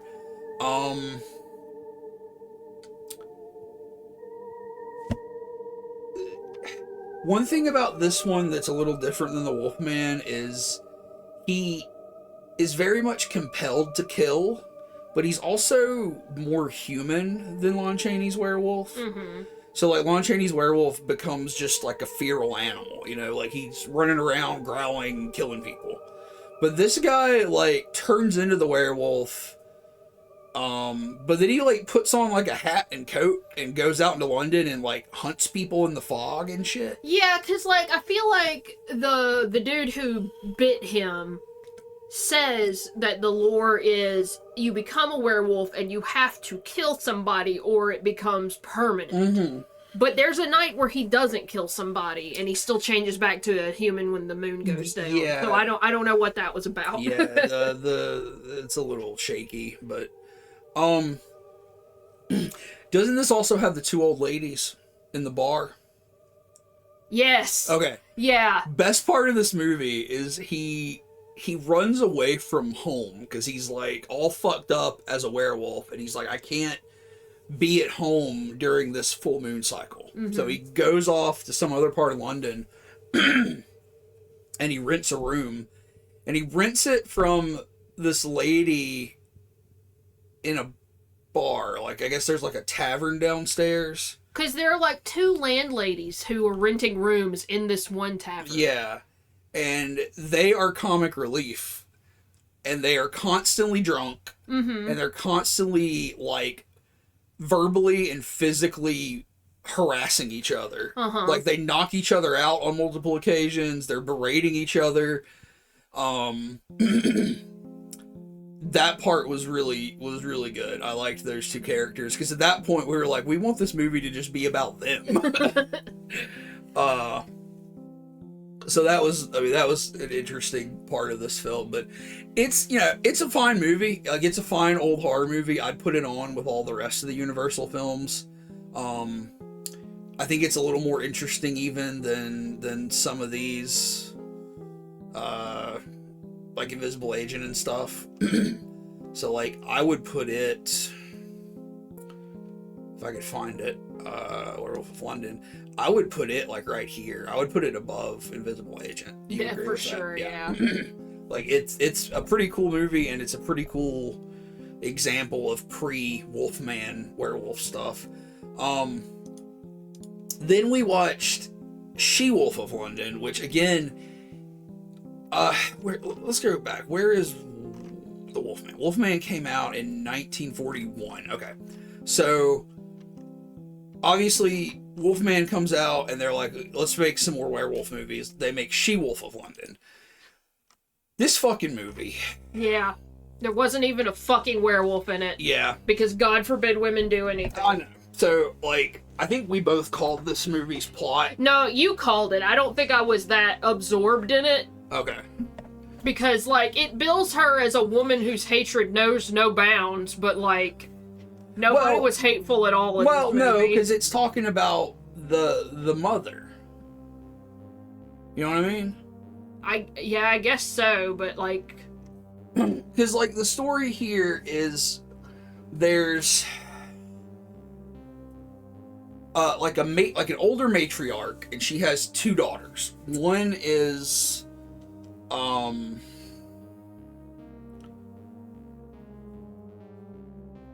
Let me see their names again. Allenby is... Phyllis is the main character. I think Carol is the other character. I think so. So we're led to believe Phyllis and Carol are sisters, and Martha is their mother. But it's revealed sort of early on between Martha and Carol that Phyllis is actually not related to them. She is the child of the Allenby family, and the Allenbys are all dead except for her. And Martha is not her mother. She's actually... It's really weird. She's like a housekeeper. She's the housekeeper who I believe was going to marry the father, Allenby, but he died. Mm-hmm. But she still stayed on. But basically, she confesses this to her daughter, Carol, because Carol is dating like an artist who has no monetary future, right? He's not going to be wealthy or anything. And she's like, you have to find somebody who's wealthy, because once Phyllis marries, it's going to come out that we're not really her family, and then we're going to be left with nothing. Which is ludicrous, because they all love each other. Like, why? I don't know why she thinks she wouldn't be taken care of. But for the plot of the film, you know, that's her thinking. And the other plot point we have is that there is a supposed curse on the Allenby line, that they are cursed to be werewolves, and we don't even know why. Yeah, it's just like a, text exposition at the beginning of the movie before the first scene plays. So, people start dying in London. Like in a park near the house. Yes, in a park near the house, there are these wild animal attacks. And slowly over the course of the film, Phyllis starts to decide, oh, the Allenby curse has struck me. I'm turning into a werewolf. I don't even remember. I black out at night. I go out and kill people. I wake up in the morning, I got blood and mud all over myself. And about halfway through the movie, I was like, oh, the mother, Martha, is going out and killing people. She's drugging Phyllis.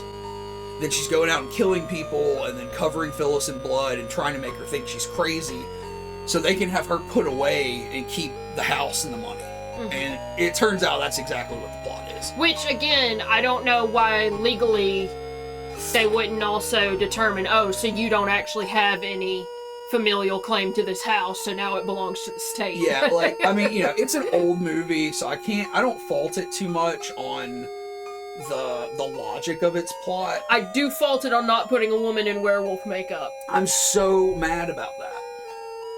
Like, I really wanted her to be the She-Wolf of London, but she's not. It's just like a murder mystery. And it's a fine murder mystery. It's got like some moody elements and some atmospheric elements. And it's got... I really like this main character. I liked Phyllis Allenby as a character. If it had not been what it is, or what it was saying it was, if it was just like more about her psychosis and stuff, that probably would have been better. But billing itself as She-Wolf of London as a werewolf movie, it's kind of lame. So, I don't know. It's a fine movie, in my opinion. It just needs a different name. It just needs a different name. I still enjoyed watching it more than this, I think. But, it's kind of a letdown, unfortunately. Alright, here we go. The motherfucking Purge. I wish I didn't like these Purge movies quite as much as I did. So we try to do a franchise watch every year. Did we do Saw movies last year? We did all of the fucking Saw movies last year. Every movie past Saw 1 is just Saw 1 incrementally worse. Oh, the Saw movies or something.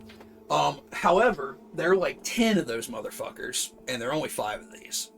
So already the Purge is winning because there's only 5 of them. And we were supposed to watch the newest Saw this year, but, like I said, it was not available anywhere cheaply. Yeah. Okay, Purge 1. Starring... Who's that cat? Ethan Hawke. Ethan Hawke. This movie is fine. What did I give it? I gave it a 3. Okay. This movie's fine. My problem with it is... the world building. Yeah. I think when you make a movie like this, you really have to... We talked about this a lot while we were watching these. Yeah, these movies did evoke a lot of debate. Yeah. If you want to say anything about them. Yeah, we discussed a lot about... Not about, like...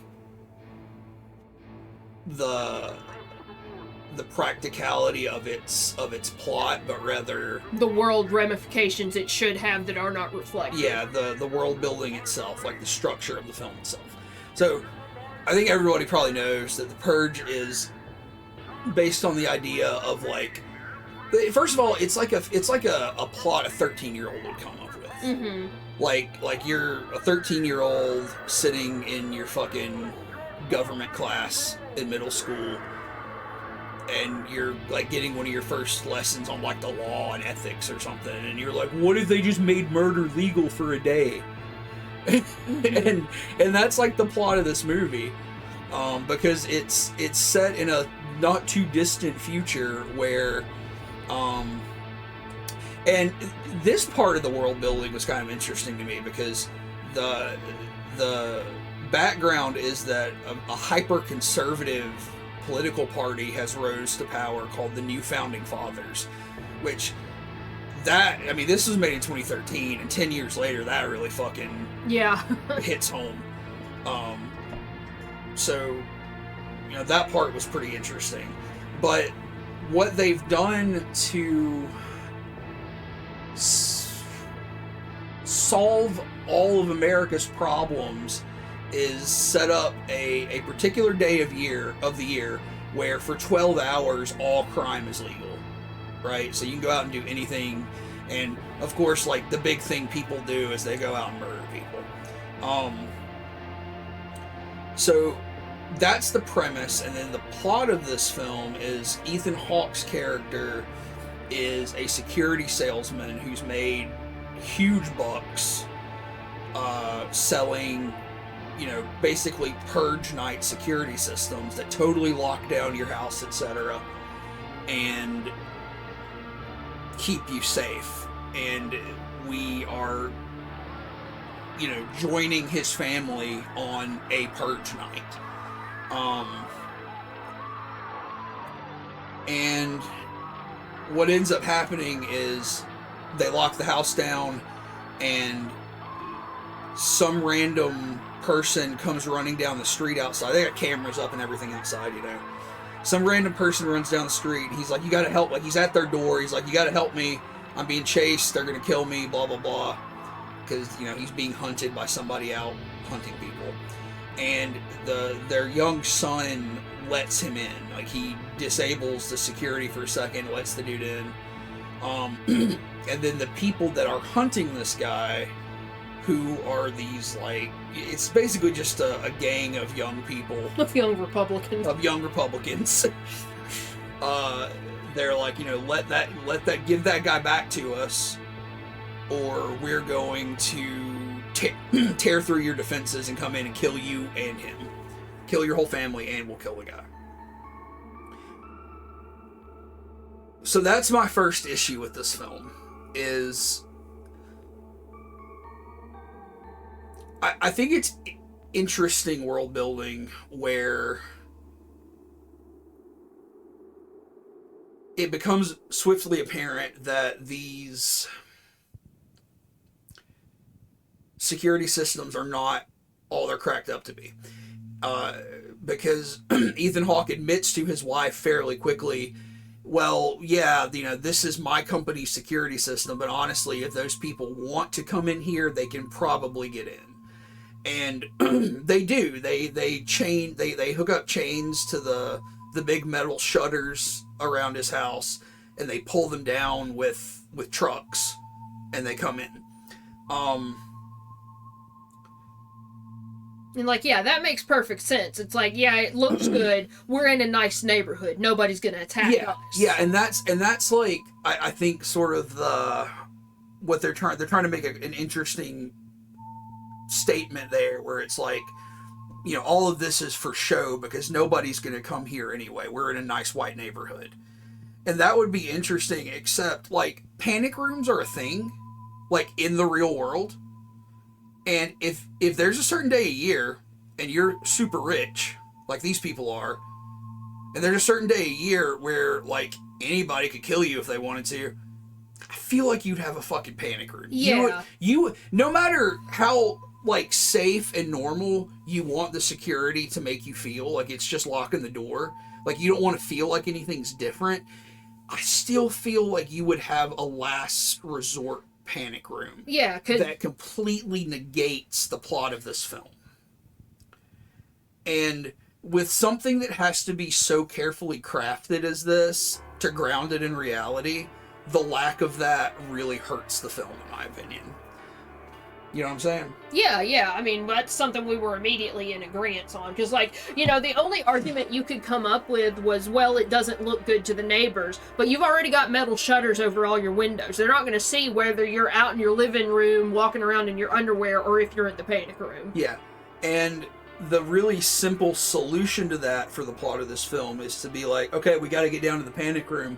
Oh, they cut the power. The panic room doesn't work without power. Which, that oversight is more believable to me. I hate to nitpick this like this, but that's the kind of movie it is. It's a movie that needs to be nitpicked because it's a movie whose success is relying on its cleverness, and it's not as clever as it thinks it is. And that's my big problem with this film.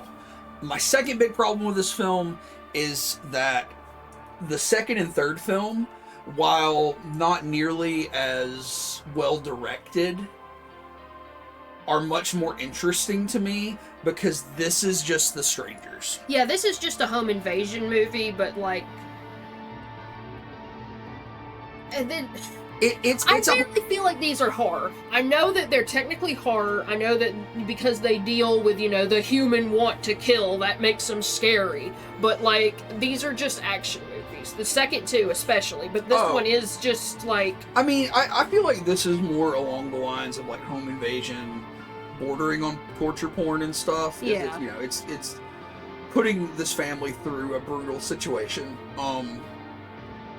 But it is just The Strangers with, like, a Black Mirror plot. Yeah. I also would like to point out that Ethan Hawke, businessman who sits at a table all day talking on telephone, remembers to double tap people, whereas the fucking character who's supposed to be a sergeant in the following films doesn't.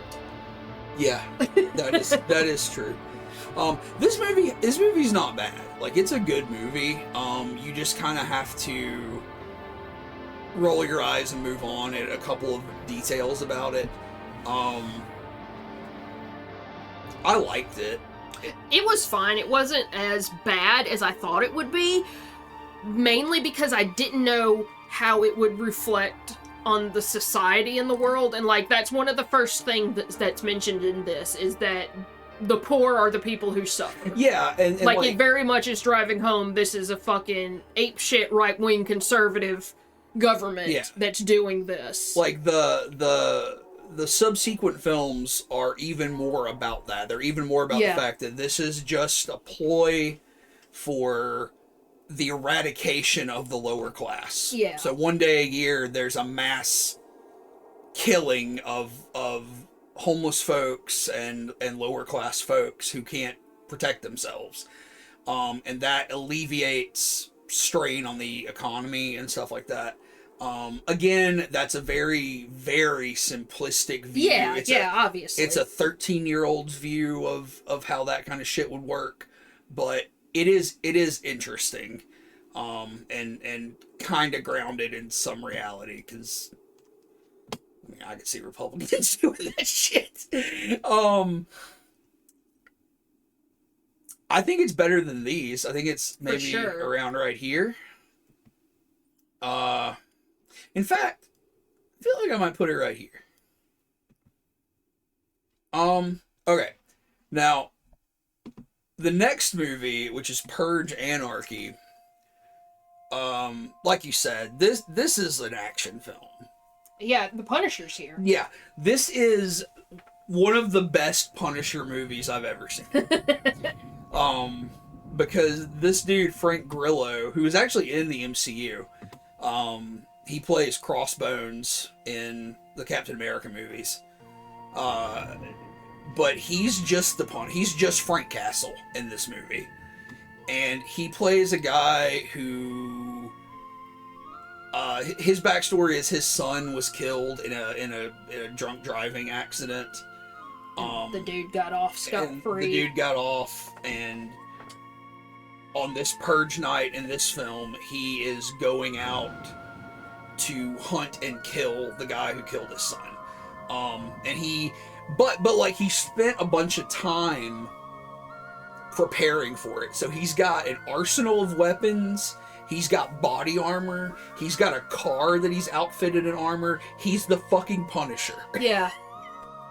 But then this one gets more into the lore of like what the government's doing, because there's like government hired mercenary kill squads and trucks. Because they're introducing a plot that not enough people are actually killing on Purge Night. Like, they're not alleviating the stress on the economy or whatever. So the government's hiring mercenaries and giving them weapons and like transportation and sending them into poor areas to just kill people.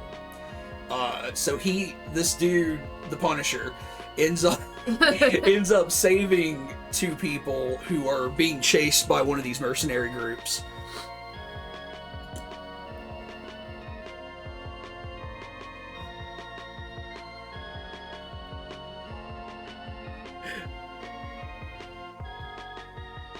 What the fuck?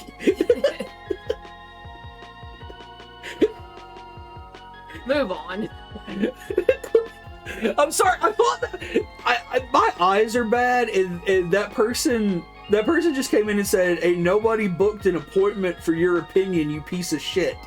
But their color was the same color as Ensign's name, and I was like, "What? Why is Ensign so mad at me? Do they really like the Purge movies?" Shit. So all of that being said, this movie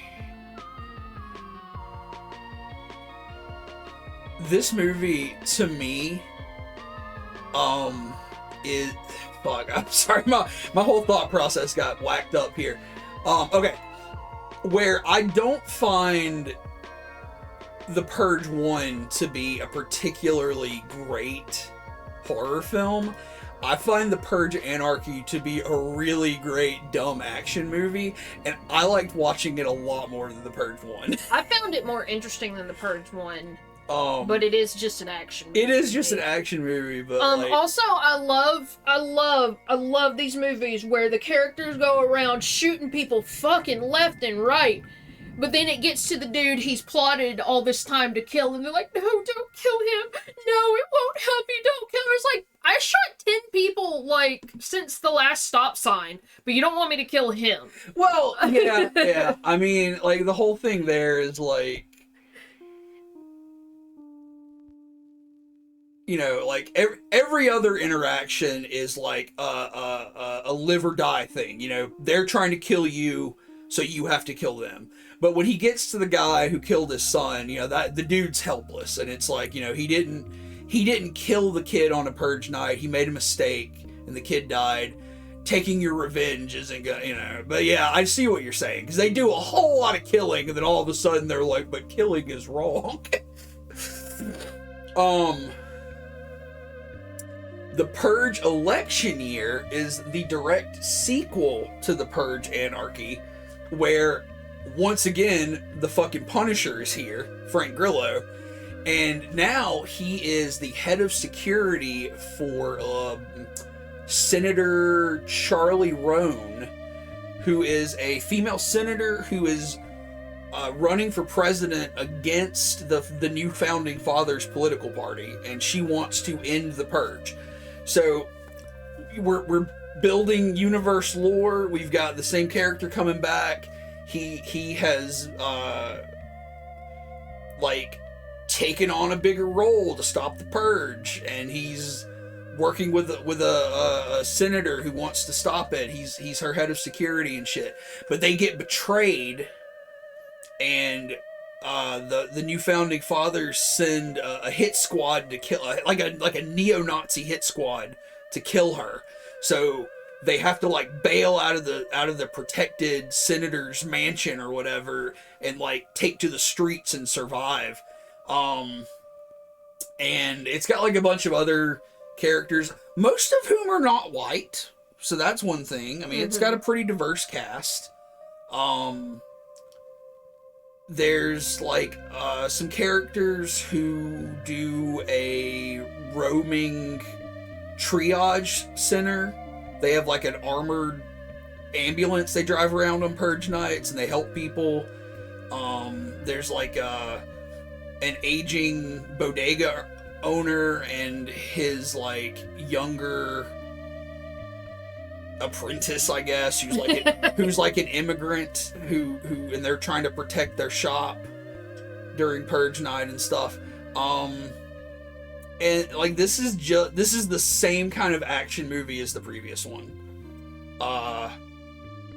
There's some really wild shit in this one, like the Republic, like the conservative people, like the person running for president for the Conservative Party is a minister, and they have like this midnight mass sermon on purge night where they just go catch a bunch of people and kill them. Well, I mean, they don't do it. They have teams go out. Yeah. They have people. They have these teams go out and catch people, and they kill them as like a sacrifice to the Lord, and like they're in church with their guns and stuff. Like, it's really silly, but it's also kind of scary because like literally I saw actual photos of people in a church with AR-15s the other day.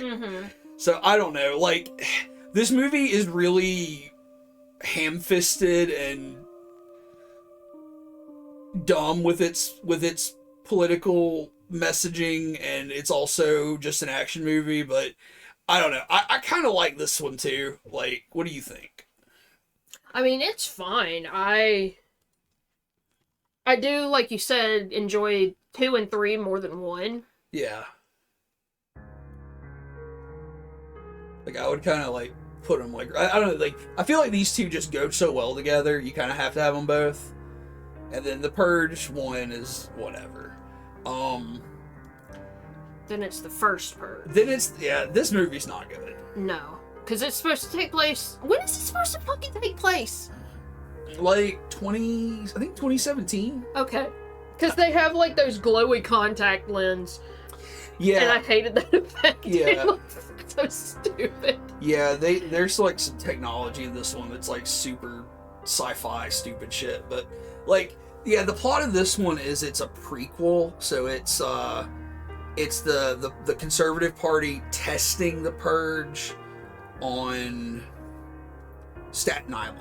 And, like, they even go ahead and put that plot point of not enough people are killing. Because, like, there's a psychologist or some shit who suggested this idea. Yeah. I don't know why. Yeah. But then, like, the New Founding Fathers Party latches onto it, so they're trying to bolster the numbers in this test. And, like, she finds out about it. Like, although this isn't the kind of movie that would be a sci-fi original, this really has the making, like, the trappings of a sci-fi original to me. Where it's, like, the acting, the plot, all that stuff is really bad.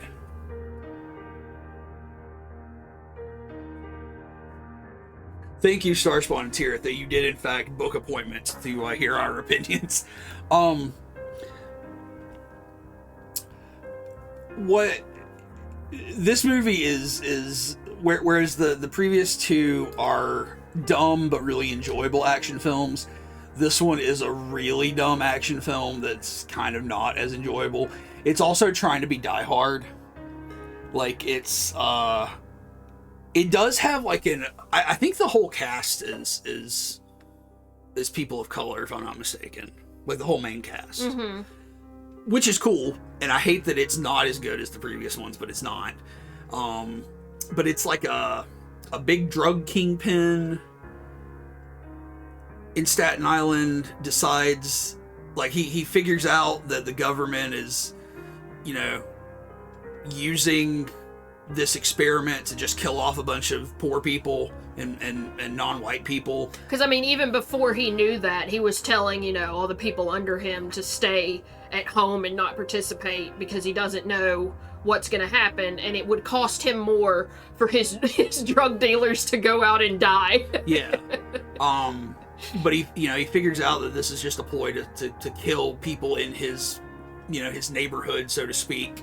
So he takes it upon himself to go like wage war against the insurgent government mercenaries or whatever, and it's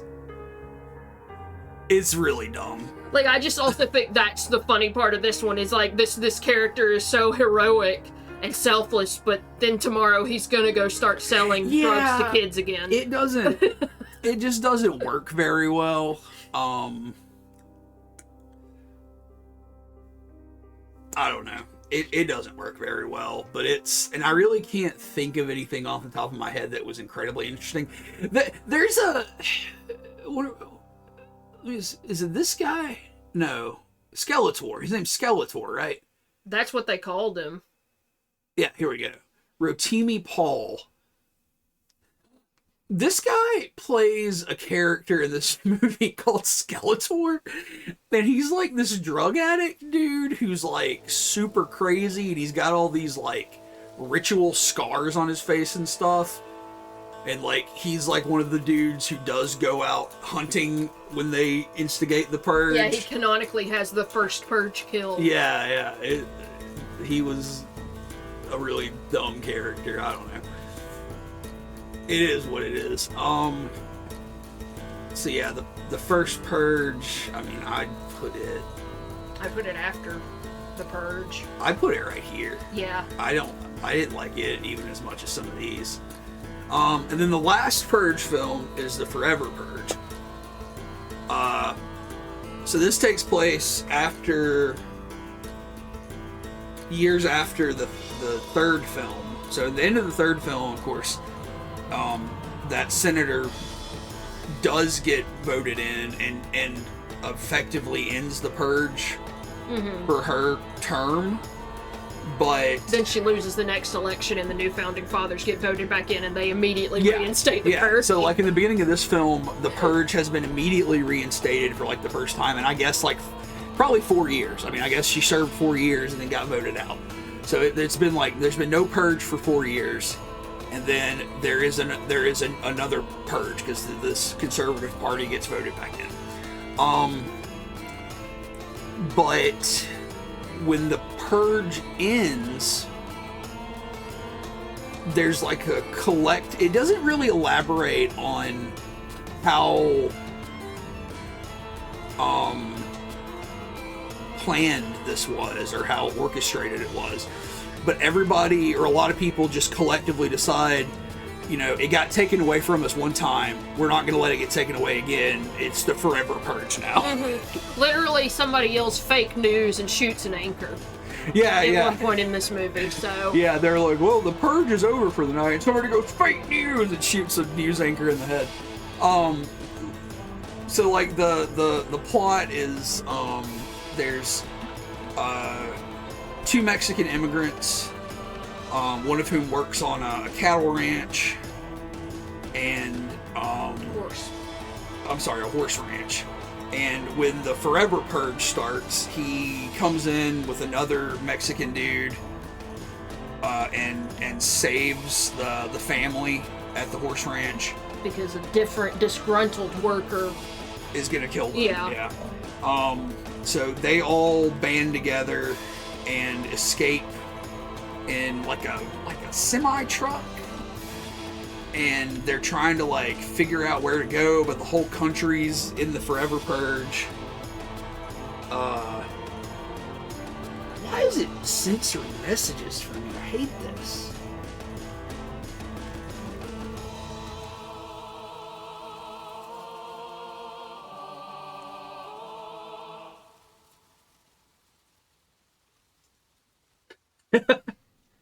This whole series mostly feels like jack-off material for Sorkin fans. Fair, yeah. So yeah, like they're trying to figure out where to go, but the whole country's fucked up. So then Canada and Mexico are going to open their borders to American refugees. So they're like, okay, we got to get, because they're in Texas. So it takes them 5 hours to get to El Paso. So they're like, we gotta get to Mexico, right? And I mean, that's the brunt of the movie, is they're just trying to fight their way to the Mexican border and get in. Yeah, because like it opens with them illegally crossing the border into America and ends with them illegally crossing the border into Mexico, because there's like an attack on the border. This, I don't know what word I'm trying to think of, but there's an attack on the border, so the border closes before they can get through legally. It's about on par with the first Purge. It's a little better. It's better than the first Purge.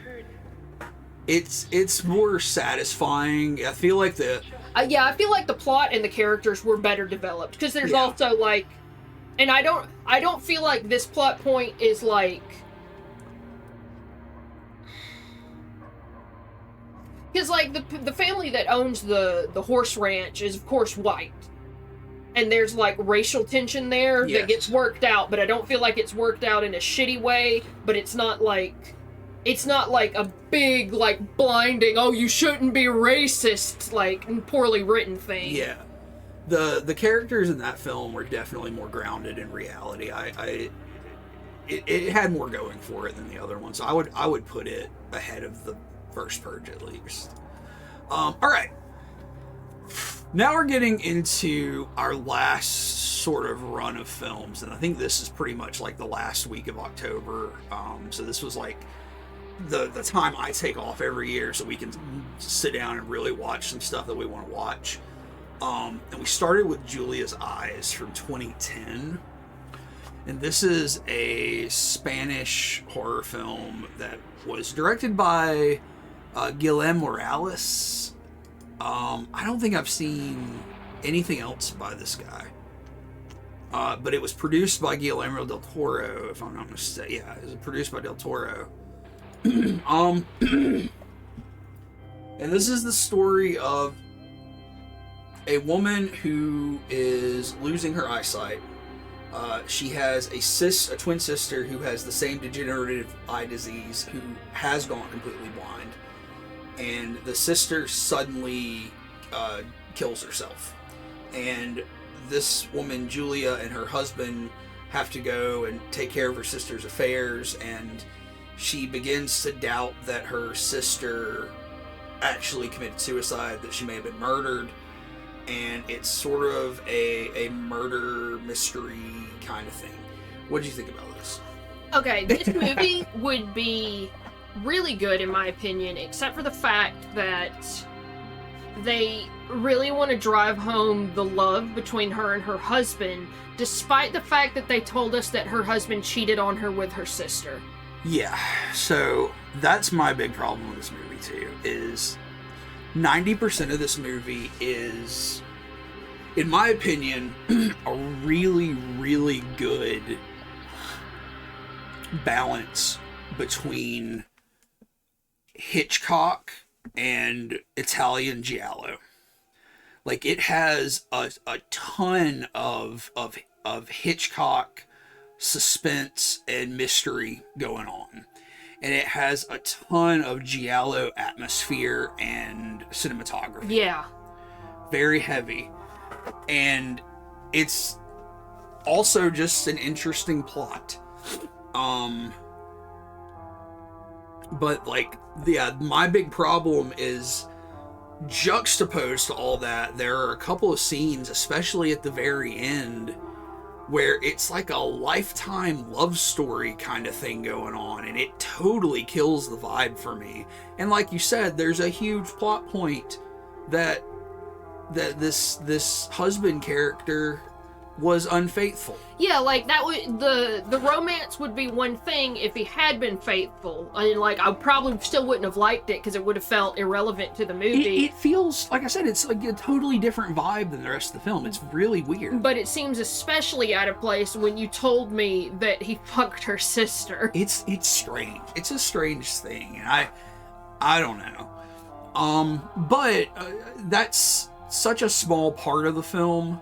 And while it is glaring because it's so odd, The rest of the movie is very good, in my opinion.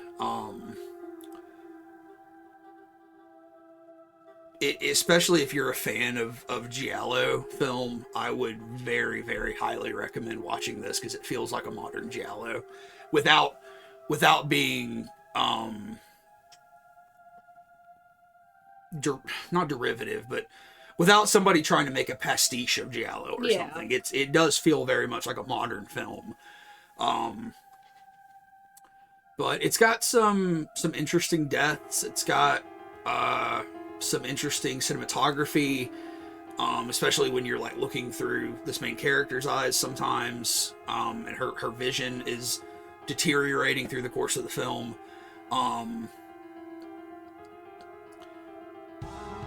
I really enjoyed it because it takes some different turns throughout. It's not entirely formulaic. I really liked it. Like, yeah, I think they did a good job of trying to make the viewer feel as confused about the truth of the situation as the main character. Yeah, and it's at a point where she has lost her sight, especially.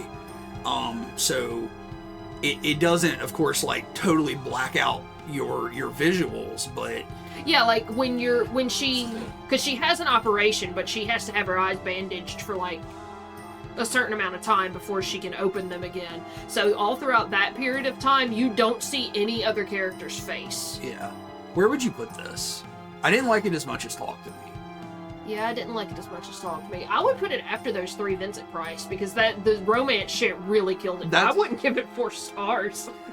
I'm gonna disagree on that. I think it's 4-star worthy because the issues are so separated from the plot. Like, I mean, that's just a personal pet peeve of mine. No, when people are like, "Oh, it's just a little infidelity." I totally agree. I totally get it, but I do think it's 4 stars.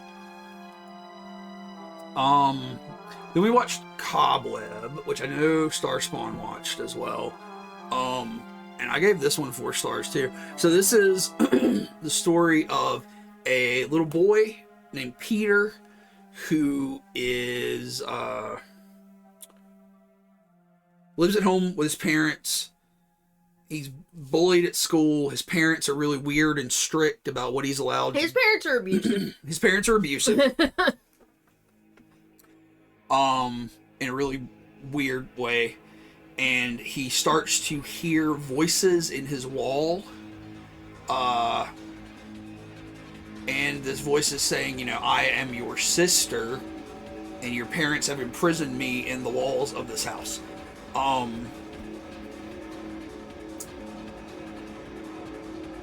This is like...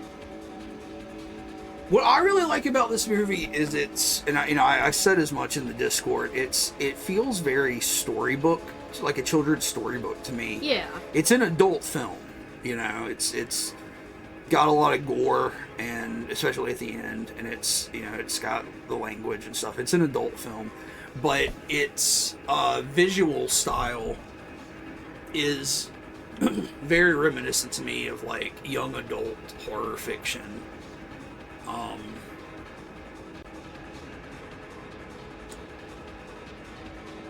I like how weird the parents are. I think Starspawn, when we were talking about it on Discord, compared them to the parents in the film Parents, and I think that's very accurate. Because in Parents, like, you know, the mom and dad are very kind of like tongue-in-cheek, classic nuclear family American in a really disturbing way. Mm-hmm.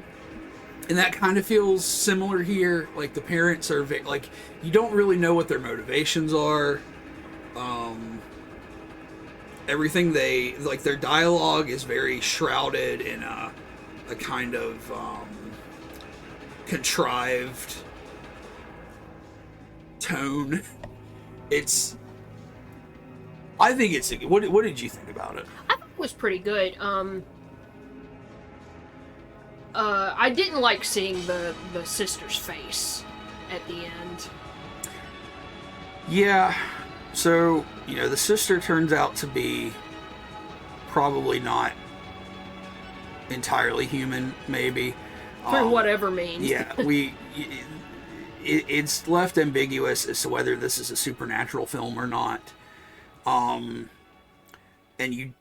you see a lot of her in very quick scenes, and I think those are pretty effective.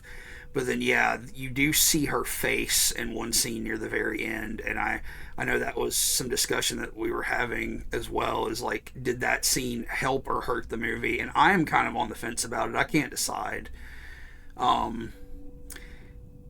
I feel like if that scene had not been in the movie, it would have been fine. So maybe it does hurt the movie just because it hurts some people's opinion of it. You know what I mean? Mm-hmm. Because if it wasn't there, I don't think it would bother me. So,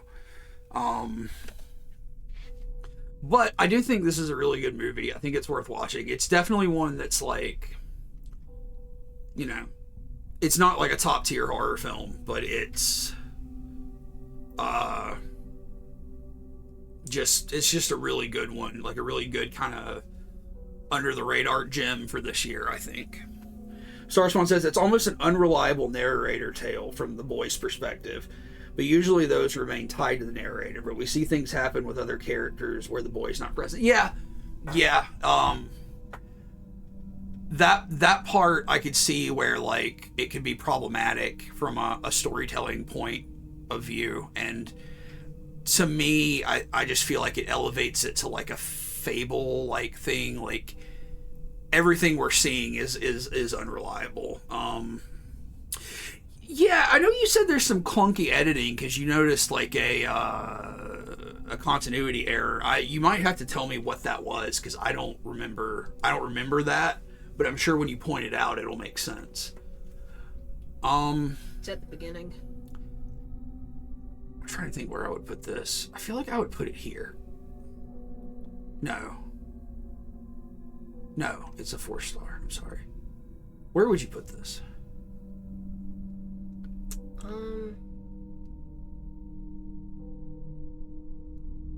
Here? Yeah, probably. I do like it better than Julian's Eyes.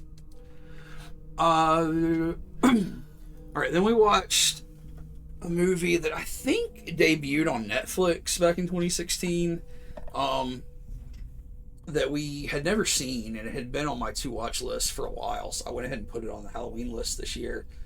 So this is The Girl with All the Gifts by Colm McCarthy. Have they made anything else? They've done some Black Mirror episodes, but that looks like pretty much it. So this is a zombie movie. And it's specifically like, it's taking like the fungus idea that was kind of popularized by The Last of Us, the first Last of Us game. And this, the fungus gets in people's brains and basically turns them into ravenous carnivores, and they, you know, will chase down and eat anything alive, and then sort of go into like a brief hibernation.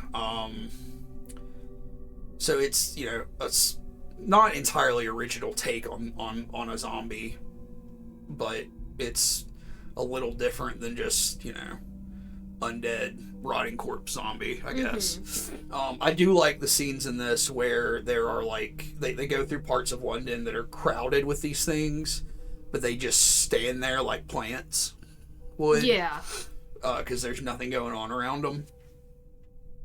But the plot of this movie is that there is a group of children who were born with this fungus, and they still have the ill effects from it, but they aren't like brain dead zombies. Like, they can still learn and communicate and behave like normal children as long as they can't detect living tissue to eat. So, like, this is the beginning of this film is set in a military, sort of like a military bunker. It kind of feels like the beginning of Day of the Dead, or like the film Day of the Dead, where it's a bunch of military folks holed up in a bunker. but they actually have these kids down here with them where they're trying to study them and learn about them. And specifically, there is a science team who is trying to develop a vaccine with them, which also entails dissecting the kids. And they wear like a gel. They have to smear a gel over their whole body so the kids can't smell them. Yeah. Because if they smell them, they go feral. But then there is, you know, a security breach, and the sort of the brightest of the kids and a couple of the science folks and a couple of soldiers have to flee and try to get to somewhere else. I think they're trying to get to another bunker, but they're just trying to like survive the trip there.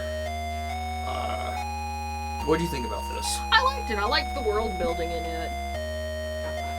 I like the atypical ending. Oh yeah, I did really like that too.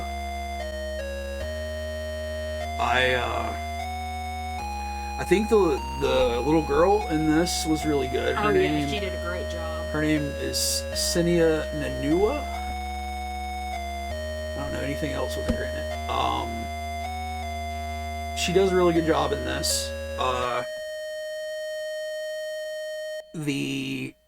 The other characters were, I think, also really well acted. Glenn Close is in this. Yeah, Glenn Close. Cruella de Vil herself. Yeah. She plays the like the lead scientist. The lead scientist. So pretty good female-led film, in my opinion. In your opinion, it was female-led? Yes. It was. I'm just saying. I liked it a lot. I think it had a lot going for it. And again, just the ending is very atypical of this kind of film, I think. I told my mom to watch this because she kept asking for movie recommendations, and most things that we watch I just don't feel like she would like. Mm-hmm. But I was like, this is a zombie movie, you might like it. And she did watch it, but her boyfriend, who was over, said this is a bunch of nonsense and got up and left. So, I mean, take that for what it is, I guess.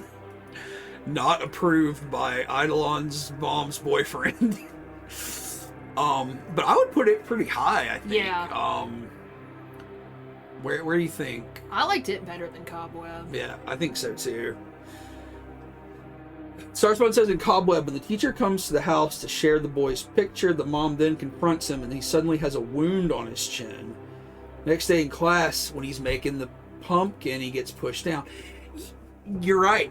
You're right. I remember seeing that and I was thinking, why does this kid have such bad acne all of a sudden? And then he got pushed down, and then I don't know, I guess I forgot about that. That's a very good point. These next two are the same movie. Yeah, you got to talk about them together, so... Yeah. All right. So, Last Shift and Malum are both films directed by Anthony DeBlasi. They were made 9 years apart. So, Last Shift was made in 2014, Malum came out in 2023. They are the same movie. It's just a total remake by the same director a decade later. We saw The Last Shift probably in 2014 or 2015. It was forever ago. It was a while ago. This movie is about a rookie cop's first day on the job. And she has like a little bit of a backstory in Last Shift where she is like the daughter of a cop who died on the force. So she's become a cop, and she gets assigned to work basically security at a police precinct, at the same police precinct where her dad worked. But it's the last night of that precinct being open because everything has been moved to a newly built building elsewhere in the city. but they have to leave this precinct open because there's like some hazardous evidence material shit they have to get disposed of. Yeah, and there's a cleanup crew coming to grab it. So she has to stay there and wait for this cleanup crew. So she's there alone through like the whole night, basically. And over the course of the night, she starts seeing things and hearing things, and weird shit starts happening, and it's kind of like a haunted house situation with this police precinct. And the story that develops is that, is her dad part of the situation in this version? In this movie, yes, I think so, because I think they go, because like it's about them taking down a cult leader. Yeah. Like they go out to a farm that a cult owns, and it's her dad and I don't know, at least one other officer. Yeah. And they save some girls, but not all of them. And I think her dad gets shot in that melee. Yeah. You know. Yeah. So there's a. And this is my first problem with both of these movies is. I find like the local town murder cult stuff really dumb, because that's just very non-reality for me. Yeah, like, I mean, cults obviously can happen in small towns. It's just murder is kind of a big deal. That's what gets you shut down. Yeah, like ritual murder stuff kind of makes me roll my eyes in certain movies.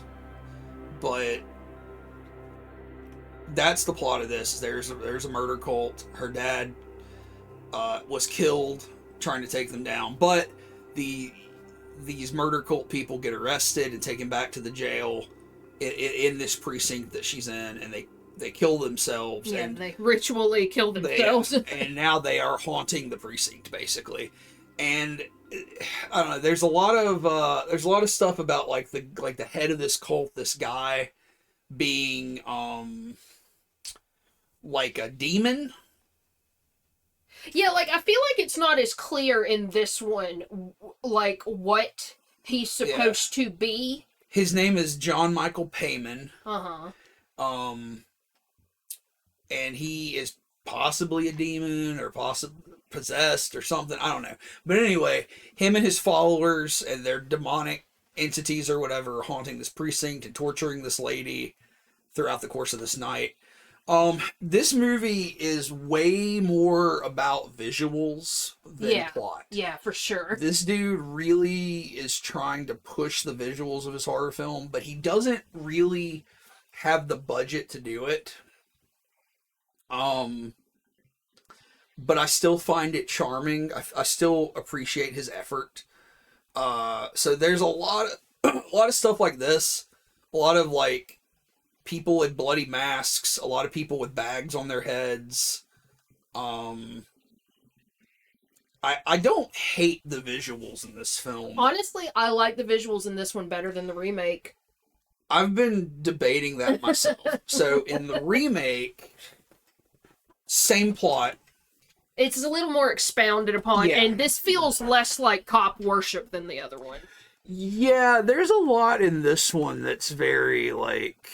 Like, I don't feel like they come out and say, oh, cops are good, but it's ambiguous, whereas in the remake, there's literally a line that's like, you hurt people, and the dude's like, I'm a cop, that's what we do. Yeah. So in this one, it's the same plot. Like Roadkill said, they expand on the cult a little more. There's a lot of scenes with, like, found footage of the cult operating, like sacrificing people and stuff. There's a lot of scenes with the cult leader guy. So in the original, his name was John Michael Payman. In this one, I think probably because Hereditary used the demon Payman a lot, they changed the name to John Malum. No, John Malum's the cop. No. Yes. Isn't he? No. What is Jessica's, the first Yeah, character? Lauren. Oh, okay. I thought they were calling him Malum. No, his name's Will Lauren. Okay. Yeah. John Malum is the cult leader. There's a lot more about the cult in this one. They worship something called the Low God. I don't know. I feel like they really tried to make the cult a little more ambiguous and interesting, and not just like some stereotypical devil shit. Yeah, like the last one felt like it was pretty much just Manson family shit. Yeah, it was very much like Manson family. But this one, they tried to be a little more interesting, I guess. They also do a lot more with visuals in this one. Mm-hmm. What is your problem with the visuals in this movie?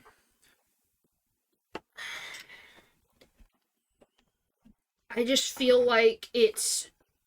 I like visuals when they're dirtier, and they're dirtier in the previous one. Okay, yeah. Like, I kind of like the demon in this. It looks kind of cool, but it's also kind of over the top in a way that doesn't fit in with the movie. Yeah, like there is a demon at the end that is very Clive Barker-y, I guess, for lack of a better term. Yeah.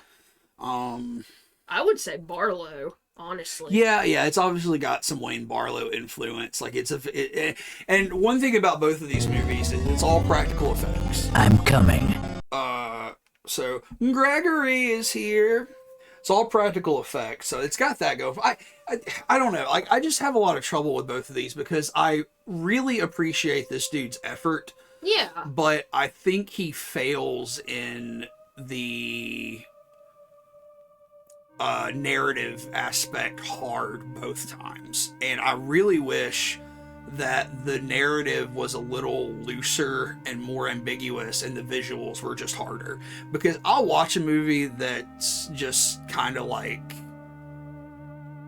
You love Skinamarink. Yeah, that's what I'm saying. Like, I don't need a lot of plot if your visuals are on point. And I feel like the visuals are kind of let down by the story being kind of bleh. You know what I mean? Yeah, because it's...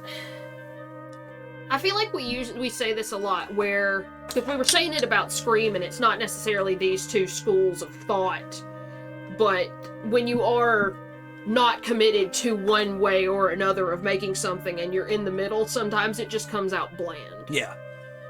Because like you're saying, you could either go with, a grounded in reality... Or not grounded in reality, but a completely coherent story... or something that's just visuals, but when you're in the middle, sometimes it just detracts from both. Yeah, I think that's my problem with both of these. But it's really... I like the cover to Malum way better, but I'm a sucker for that sort of art where it's like the shadow, but there's eyes and teeth in it. Yeah. Like, what is that one painting? Picture of a happy person having a conversation or something. These are so weird because it's the same movie made by the same director 10 years apart, and I just feel like both of them are just as strong as the other in different respects. Like, neither of them hit the nail on the head. Mm-hmm. I honestly think I like Last Shift better. I think I'm inclined to agree with you, because I really got nothing out of seeing more of the cult. Yeah, like, it's just, I felt like Last Shift was dirtier, and I like that better. And, like, I don't know, I feel like there's a lot more explicit, edgier dialogue in Malum that doesn't really add to it. Yeah. I'm gonna put them after Scream. Do you agree with that? I would put Last Shift before Scream. I find it more interesting than Scream. Here? Yeah. I mean, I'm going to put Malum next to it because I don't think they're different enough to separate them. Okay. Scream just was so fucking boring. Scream is not great. Okay. All right, now we're down to our last 15 films. All right, Eden Lake. Or Michael Fassbender finally gets what he fucking deserves. Eden Lake from 2008. James Watkins. James Watkins made The Woman in Black with Harry Potter. We've never seen that. Yeah, we have. We never watched the second one. No. This is a bad movie. Yeah. I don't like this movie. It's stupid. This is one of those, like, modern exploitation, torture-y kind of things, but it's a British couple who go out to rural Britain, and they're like going on vacation, and they run afoul of some British youths and get hunted and killed, basically. Yeah, it's not particularly entertaining. No, it's I don't like the main characters in this, No. for one thing. So Michael Fassbender is the only actor I know in this movie. Who, he plays Magneto and shit like that. But he's the male lead. Kelly Riley is the female lead. The movie's mostly about her because he gets captured early on. But basically he takes her on vacation to a quarry. Yeah, and I never pick. Whenever somebody says quarry, I feel like it refers to 20 different things. Because when you say quarry, I think of a rock quarry, like just a big pit of rock where you get rock out of. Well, that's what a quarry is. They're in a lake. It's a flooded quarry. We have those here. Okay, they don't say flooded quarry though. They say quarry. Yeah, but it's a lake because it's a flooded quarry. Like, we have those here. The problem is if you go swim in an Alabama quarry, you'll die. Because they're Full of limestone. They're limestone quarries, Yeah. and limestone is poisonous. But in other places, when you go to the quarry, it's usually because it's an old flooded quarry or whatever.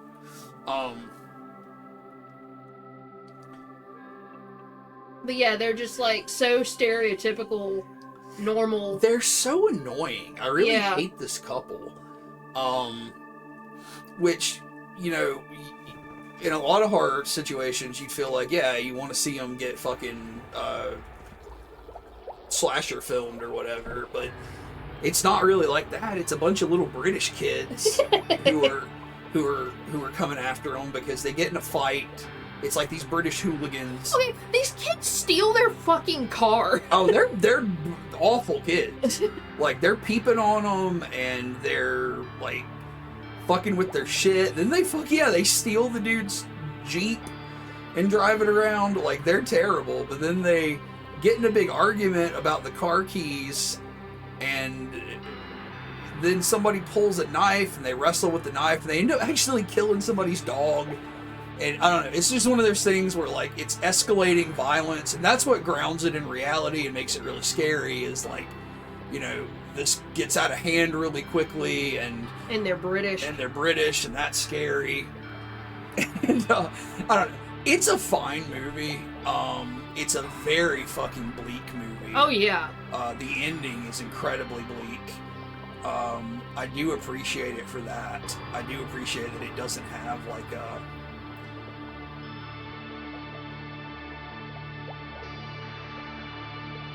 Are the ways unimaginable, though? What did I say? I don't know what I said.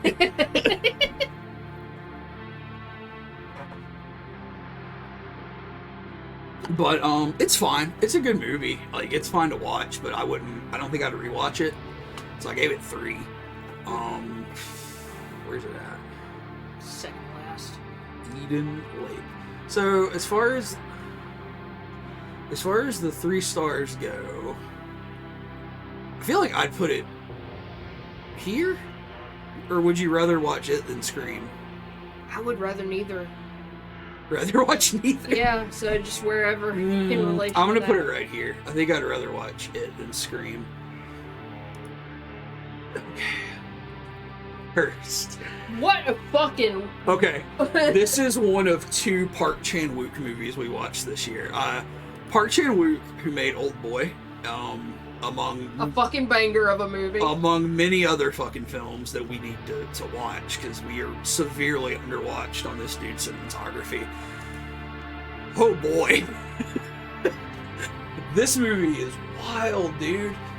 This movie is about a Korean Catholic priest who undergoes an experimental procedure to cure... They're trying to cure something like leprosy. Yeah. So they give him this disease, and then they try to cure him of it, and he ends up dying because the cure does not work.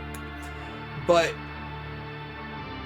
when they are trying to save him, they give him a blood transfusion, and I guess it just develops that, oh, the blood they gave me was a vampire's blood. So all of a sudden, he comes back to life as a vampire. And everybody is freaking out about him because they're like, oh, this Catholic priest died and came back to life. Yeah, like, even he doesn't realize at first that he's a vampire. Right, he right. just thinks it's his faith that's kept him alive. So he's like, being praised and sought after for his Healing ability. his healing miracles and stuff. But he's actually a vampire, and he starts realizing he has to go after blood. Then he gets hooked up with some people he knew as a child, because the son of this family who he grew up with has cancer, and the mom wants him to come and, perform a miracle and try to save him. Does the son get cured of cancer? I feel like she says that because they have their like weekly mahjong gathering. Yeah. I think she's just saying it's sort of an offhand comment. She's like, he had a tumor this big, and then the next time they did a biopsy and it was gone or some shit. I can't remember exactly the wording, but she does say, his tumor went away. So all of that is, that's just setup, though. Because what ends up happening is, now he is a priest. He is a vampire. He has become sort of buddy-buddy with this family again, who he knew as a child. And the adopted daughter of this family, not the blood-related daughter, but she's kind of like an orphan girl who they brought in. Yeah, it's not like an official adoption either. She just sort of ended up being taken care of by this family. And then she's married to the son now, who she grew up with as kind of like a half-brother. But she's married to him, and she hates him, and she begins an affair with this vampire priest. And it's off the rails. Like, this movie is crazy. It's very bloody. It's got a ton of humor. It's very erotic. It's got a lot of eroticism. Mm-hmm. The journey that they take having this affair into her becoming a vampire as well. They kill her husband. Are briefly haunted by his spirit. Are haunted by his spirit. They end up basically destroying each other. It's like, it's a fucking wild, disastrous love story. I would just recommend watching this. I think it's a fantastic film. I don't think any description we can give it would do it justice. No, this movie fucking is awesome. There's toe sucking and armpit licking with amazing sound design. This 5-star review right here sums it up better than I ever could. I would watch Thirst by Park Chan-wook if I were you. If you know what's good for you. So I would put Thirst pretty high. Like right here? Or do you think higher? What do you think? Either there or in front of Talk to Me. I would say maybe right here. Like, it's so good. Oh boy. Alright. Get back to some bullshit now. Listen, I hate M. Night Shyamalan. And I can't tell at this point if I'm too hard on his movies or not, because I just don't like the motherfucker. I do not like M. Night Shyamalan. I think he is a bad fucking director. This movie is stupid.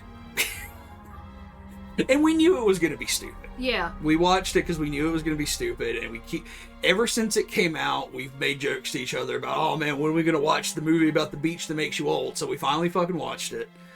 And that's what it's about. It's a movie about a beach that you go to the beach and the beach makes you old. so it's about a couple and their kids. Starspawn says, "Don't feel bad. M. Night Shyamalan sucks." He fucking sucks, dude. He's such a bad director. And what I wouldn't hate him as much if he didn't think he was so cool. Because he fucking puts himself in all the movies like fucking Hitchcock did and shit like that. Like he wants to have his stupid little fucking cameo in all of his movies.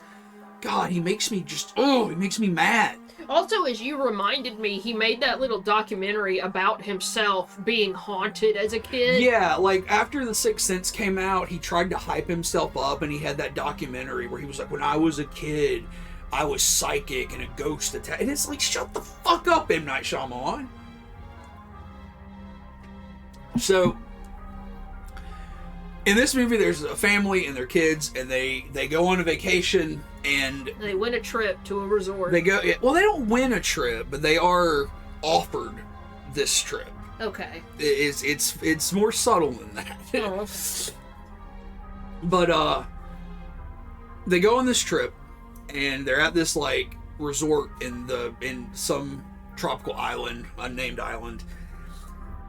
And the concierge at this resort is like, to certain families we offer a private beach, and you lucked out, and we're gonna offer this private beach to you. So they go out to this private beach with a collection of other folks. Driven by M. Night Shyamalan. M. Night Shyamalan, that's his cameo. He drives them out there. He's the bus driver. And they get on the beach, and as their day progresses, things start to happen, and they start to realize the fucking beach is making us old.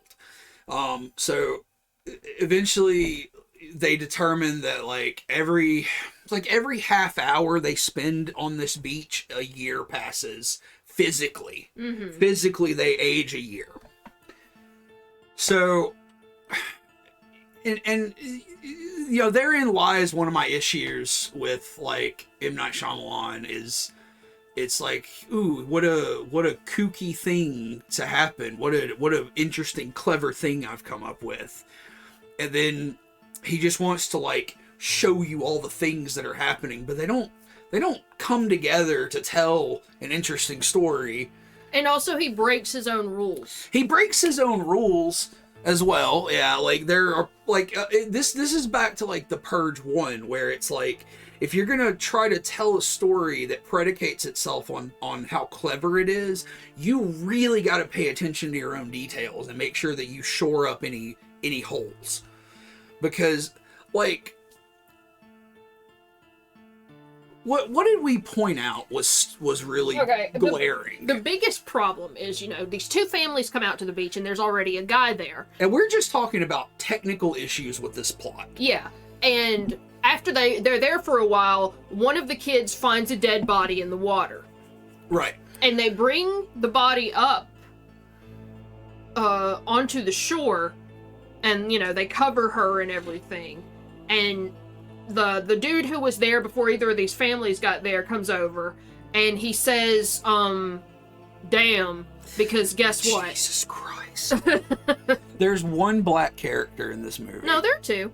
There are two. Okay, well, there's one black male character in this movie, and most of his dialogue is just him going, damn, damn, damn, over and over again. And it's like, dude, come on. But, they find this dead body, they pull her up on the beach, and they leave it there, and they're all, bickering over, did this dude kill her? And he's like, no, I didn't, or whatever. And, they're arguing back and forth about that for a while. And then, eventually, one of them goes back over to the body, and it's a skeleton. Yeah. But then later on, they are talking about, well, if we're all aging, why isn't our hair growing? Why aren't our nails growing? And they're like, well, it must not act on dead cells. How the fuck did that corpse rot? Yeah. They talk about how non-living tissue can't be affected by the time issue. But then, because it's cool to turn the body into a skeleton, he decides that that's okay. Mm-hmm. Anyway, that's just one of the big technical faults in this film for me that really makes me roll my eyes, because it's like you just want to like be cool, but you're not thinking about any of the logistics of this. The acting in this is bad. Oh yeah. I think the acting in this is fucking terrible, which I would chalk up to him being a bad director. I think it's probably a George Lucas situation where he's telling them basically to act poorly. Like, the way they notice first off that people are aging is, like, both families have kids. Like, one has a very young daughter, one has, like, a preteen daughter and a young son, and they all start, you know, obviously aging because they're kids. You look different much quicker as a kid. And, the kids are supposed to have dialogue to convey their mental status changing, and one of them is like, I used to only have a few colors, and now I have a lot of colors, and they're Like- so bright. Like in my brain. Yeah, and it's like, yeah, that's what I remember when I hit 16, is all of a sudden I knew more blues. Well, I mean, I think she's trying to describe her thoughts as more colorful. Like they, you know what I'm saying? No, I don't know Okay. what she's trying to do because it's fucking stupid. It's bad dialogue, but... And see, Starspawn is saying, getting stuck on a beach where time is wonky is a decent idea. Trying to wrap it in one of his clever twists is not.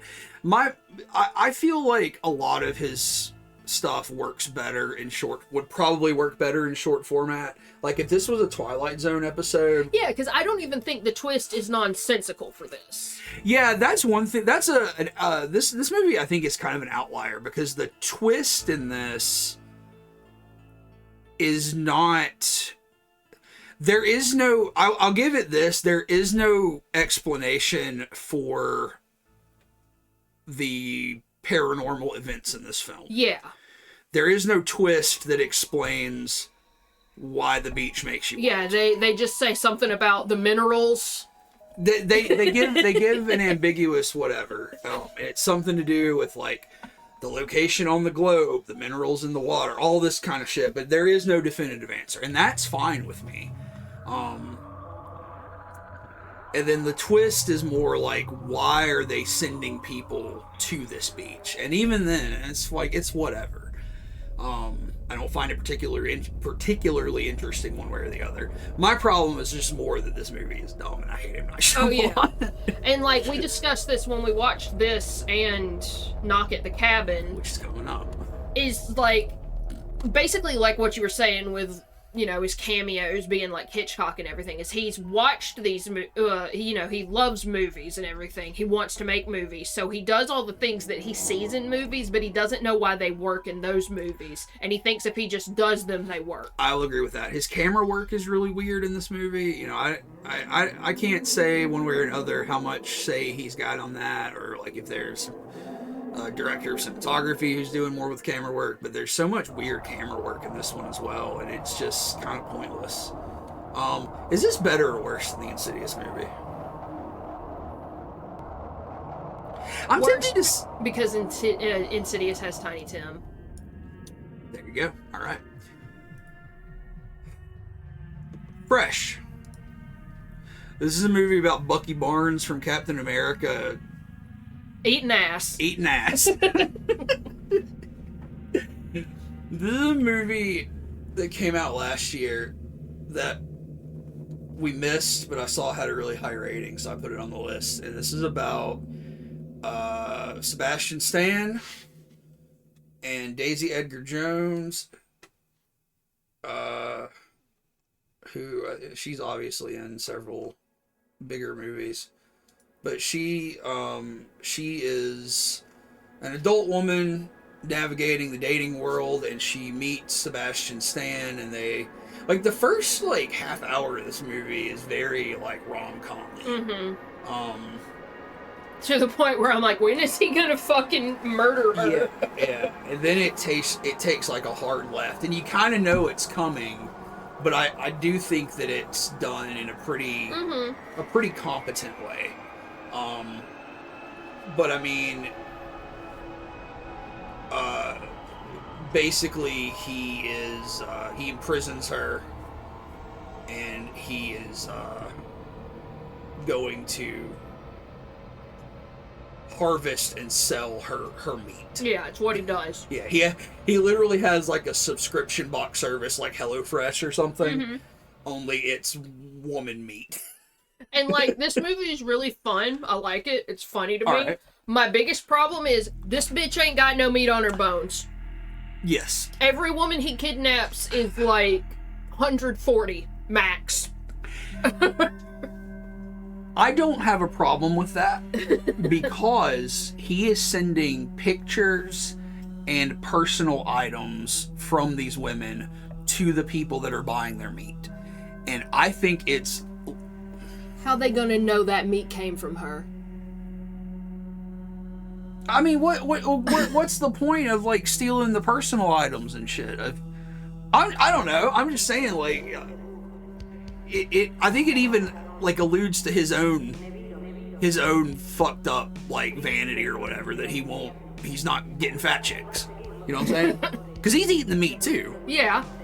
I think it's more about eating people that they're attracted to in a very shallow way. You know what I'm saying? I understand that, but I'm just saying you could get one fat chick I agree. and download 10 pictures off Instagram. I agree that the economics of capturing this many skinny white women for your HelloFresh delivery system is not sustainable.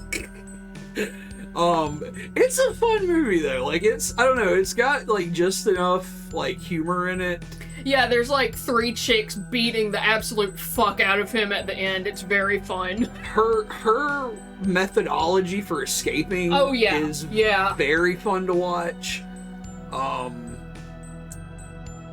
don't know, it's a good one. It's a good movie. It's just a really solid I kind of think about it the same way as Cobweb. Like, it's not amazing, but it's a really solid horror film for I liked it it better than Cobweb. You did? Yeah. I'm surprised that you liked it better than Cobweb. Oh, I really love the way that the men in the movie were written, honestly. Okay. Like, as, you know, for the type of movie it is, you know? I think it's got more going for it than Cobweb, although personally I think I like Cobweb more. But I think I agree with you that it's probably the better film. And it's by Mimi Cave, who I think has only done short films other than that. So it looks like she does music videos and stuff. So that was last year. I hope she does some more horror because I really thought that was decent. Then we watched Hounds of Love. I really wanted to like this movie more than I did. This movie is from 2016. It's another Australian film. It's by Ben Young. He hasn't really done much else. Oh shit. This is I don't know if this is based on a particular Australian serial killer, but it's very much based on killer couples like Fred and Mae West. It's not Mae West. It's Rose West. Fred and Rose West. Mary. Mary. Her name's Rosemary. So yeah, it's Rose. It's Rose. Okay. I think. Sorry. It's okay. It's okay. Fred and Rose West, who are a British couple who abducted and killed girls together, or the Homolkas, the Ken and Barbie killers. What is their name? Carla and something Homolka. They were Canadian, I think, and they, abducted and killed girls together. I wanted to like this movie more because it's a very basic plot. It's it's the serial killer couple. They abduct a girl, they chain her up in their house, and it's less about her torture and everything and more about the psychology of their relationship. The synopsis to this film led me to believe that it was going to be a lot about the victim manipulating her captors. I don't feel like that happened a whole lot. I mean, I don't feel like she was much of a character at all, the victim. Like, she obviously tries to manipulate the female part of the couple. Yeah. but, you know, it doesn't work out because that woman is so fucked up. Yeah. That's one thing this movie does really well, is the portrayal of the codependency of a male and female serial killer. I thought was pretty strong in terms of, like, this dude is not a fucking genius. He is actually just a fucking bum. He doesn't even have a job. He's just kind of worthless. He's highly, highly manipulative. He's incredibly prone to violence. He's just an utter piece of shit who happens to be outwardly charismatic. Like, he is a fucking sociopath. And this woman who he's in a relationship with has obviously been incredibly traumatized by her childhood. She's got issues similar to his, but different. She has a huge codependent thing on him with him. He doesn't really give a fuck about her very much. Their psychology was very good, in my opinion. The failing of this film is that I hate to say that it fails because it has such a happy ending, but it kind of fails in that regard for me, because that part's not very realistic, and I hate that it's not realistic, but it's not. You know what I mean? Yeah, I know exactly what you mean. So I feel like it would have worked better had it been just a stronger depiction of that psychology and everything, without the sort of cinematic ending. It would have been a much harder film to watch, but it would have been a little better, in my opinion. Wait, what do you think? Do you think I'm being too harsh on it? No, I understand your reasoning. I don't know. I don't think I feel either way, honestly. Do you think it should be more than 3 stars? No, I think 3 is fair for it. Also, it's named after a Kate Bush song. I would put it pretty high.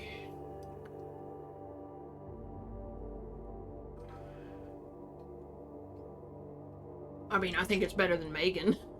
Yeah. Put it like right here. It's pretty good. Alright. Then we watched our second Park Chan-wook film, which is Stoker. Which I thought was a vampire movie. So for like half the movie, I was waiting for them to be like, oh, he's a vampire. Yeah. Well, yeah. This is a much more nebulous film than Thirst was. Yeah. So this is about Mia Wasikowska. I don't ever know how to say her name. She plays India Stoker, and her dad. This takes place after her father has passed away. Like, basically, it starts at his wake. Nicole Kidman plays her mother, Evelyn Stoker, and Matthew Good plays Charlie Stoker, who is an uncle who has come back into their life. They don't really know him very well, but he's the brother of the father. And it's a weird movie. So they're very, like, this. I think I said when we watched this that this was like, what did I say? I can't remember, but you did make a very good analogy. It was like Wes Anderson making.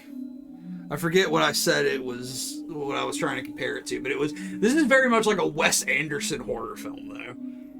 Yeah, it's like much more concerned with visuals. Yeah. But like in a good way, whereas we were saying like Malum in Last Shift wants to tell you too much of the story. Yeah. And focus on visuals. This is obviously just like story secondary. Enjoy the pictures. I also got like really big Edward Gorey vibes from this movie, which is kind of a weird association, but With the way the house was, I can see that. yeah, like It was just a very dense indoor manor. yeah, and it's set in present day, but it's got Yeah, I was confused about the timing until they pulled out a fucking smartphone. yeah, it's got a very dated set, in much in the same way that a Wes Anderson film might. But anyway, the plot, what's there concerns this uncle sort of ingratiating himself into the lives of the mother and the daughter.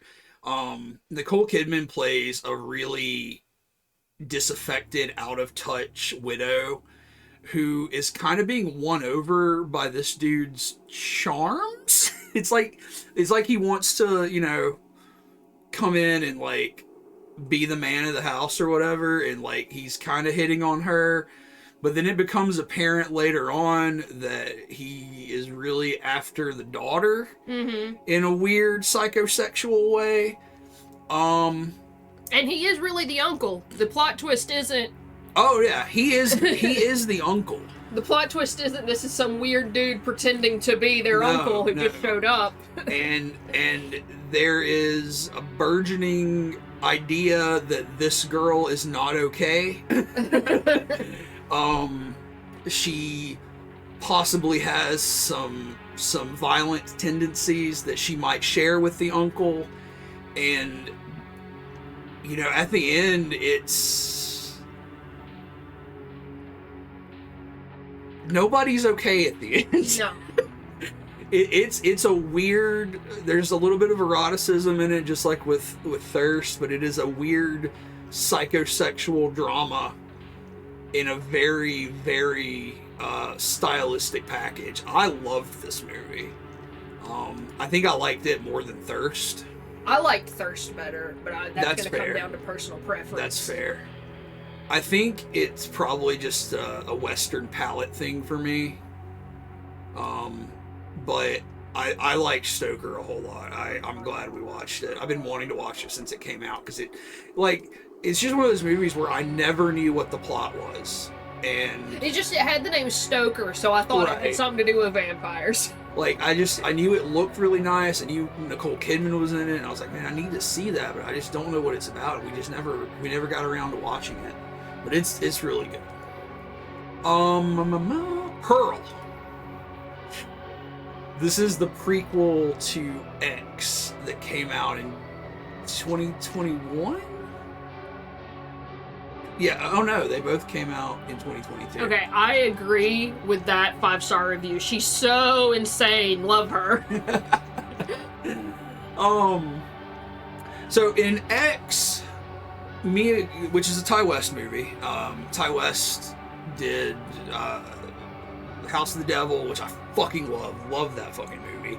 And he's had his hands in the VHS films, ABCs of Death, Cabin Fever. He did The Innkeepers, The Sacrament. I love Ty West movies. I think they're fucking great. And then in 2022, he did X, which is where Mia Goth plays a porn star in the 70s, and she goes with a bunch of other porn stars and a porn director to a farm to shoot a porn, and then the folks that own the farm are not what they seem, and a murderous slasher situation ensues. So it's kind of like The Nutty Professor, where Mia Goth plays multiple characters. She does.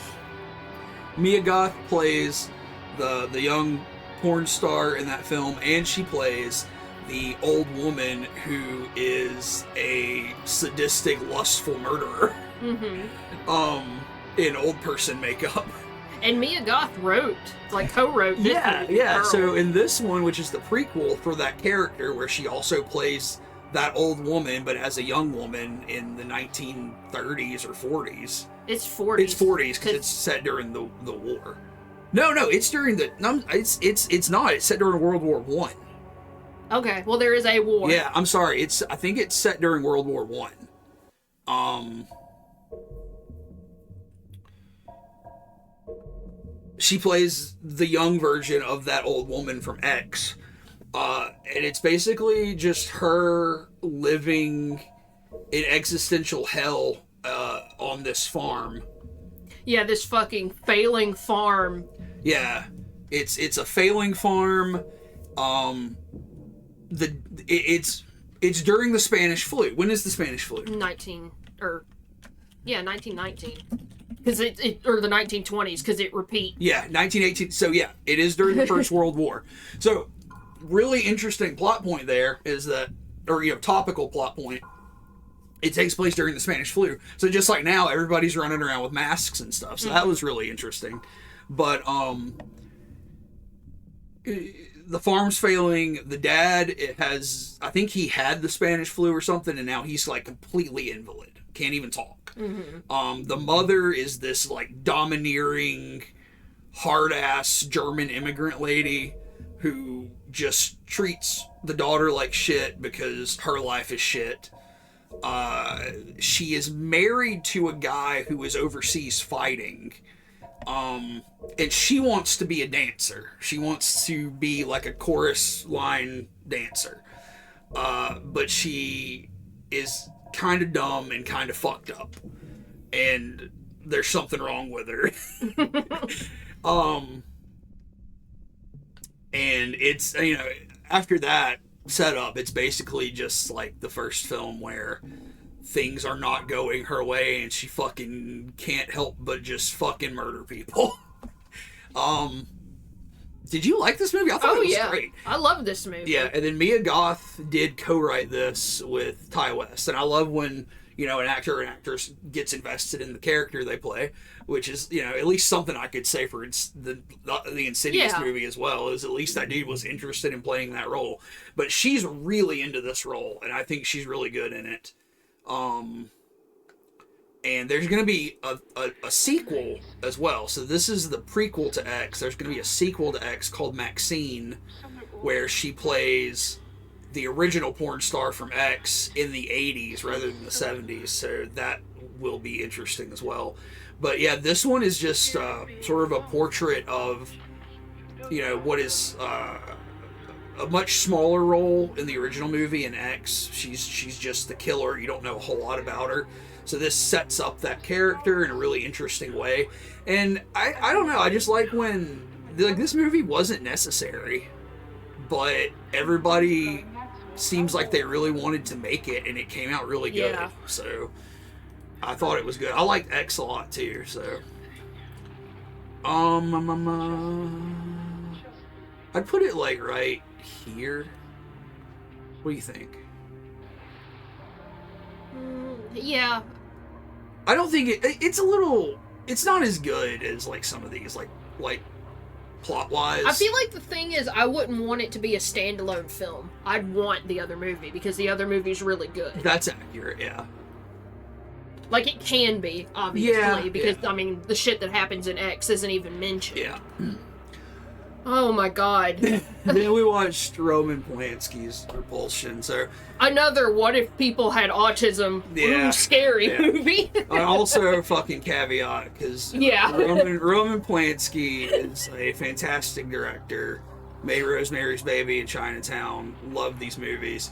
Roman Polanski's a massive piece of shit because he's been in fucking criminal exile since the 70s because he is a child rapist. So yeah, there's that. This is his first English language film from 1965.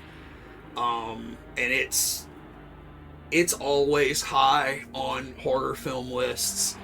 Horror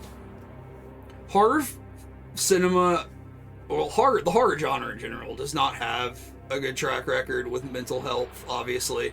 I mean, bad mental health or poor mental health, you know what I'm saying?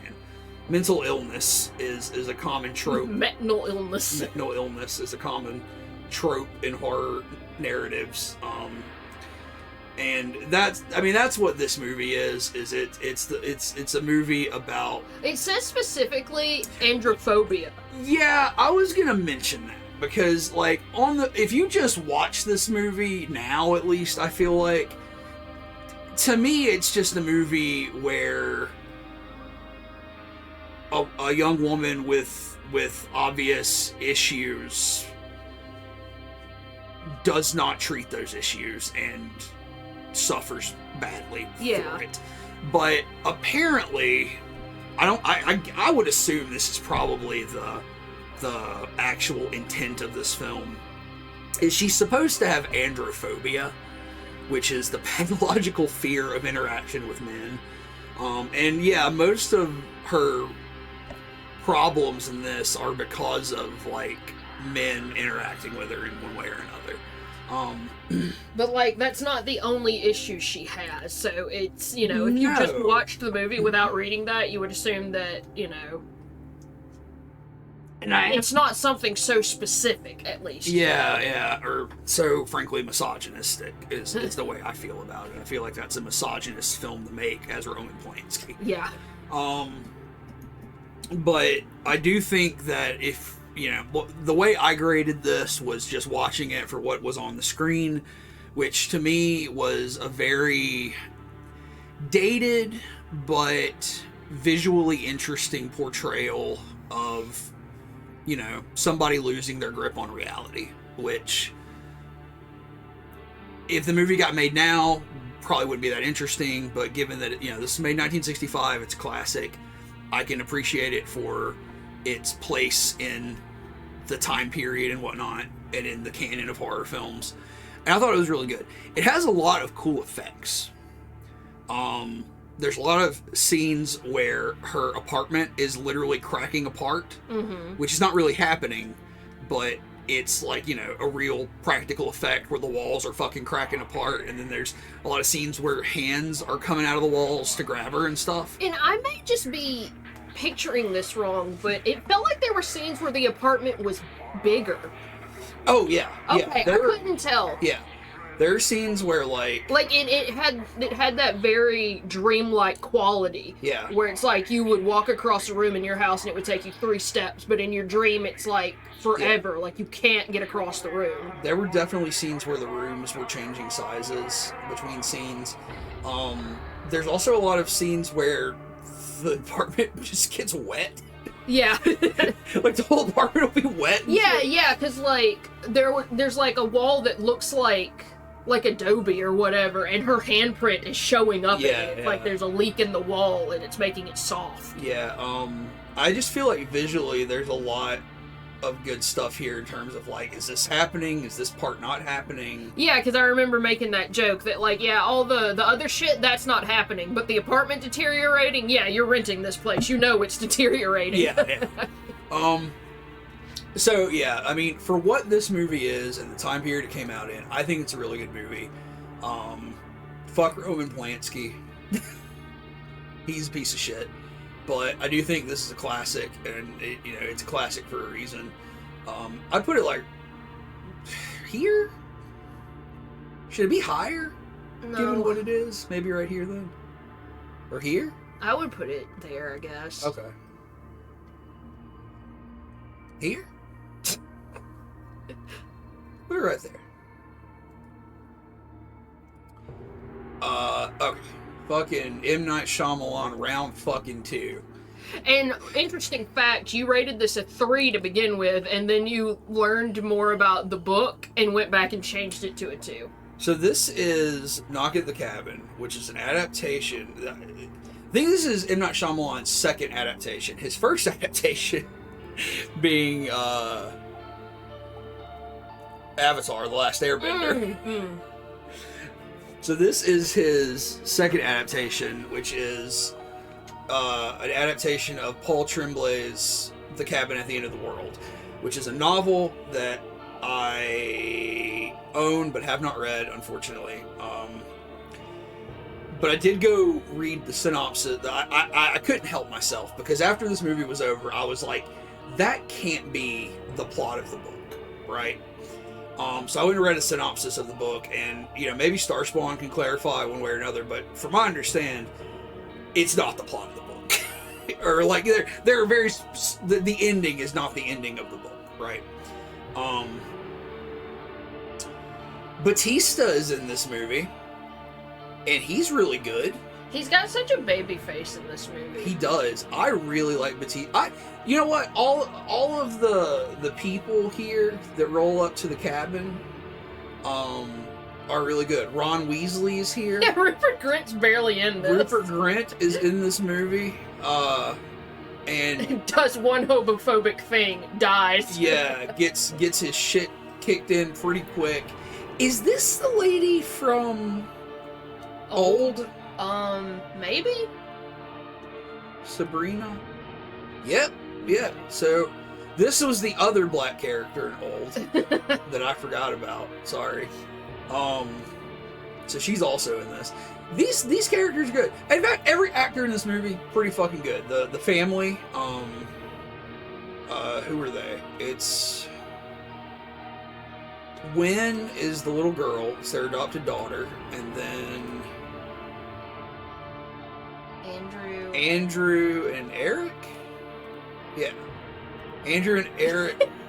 Eric, who looks like Dennis Reynolds. He does. Andrew and Eric, who are like the two dads to the adopted little girl, they were fucking cool. Everybody in this movie is really good, in my opinion. So these people roll up to this cabin, and they're like, yeah, to this family in this cabin, these two dudes and their little girl, and they're like, the fucking world's gonna end. It's a biblical fucking apocalypse. We've seen the visions. We are four strangers who have all seen the visions of this biblical apocalypse. We met on a message board.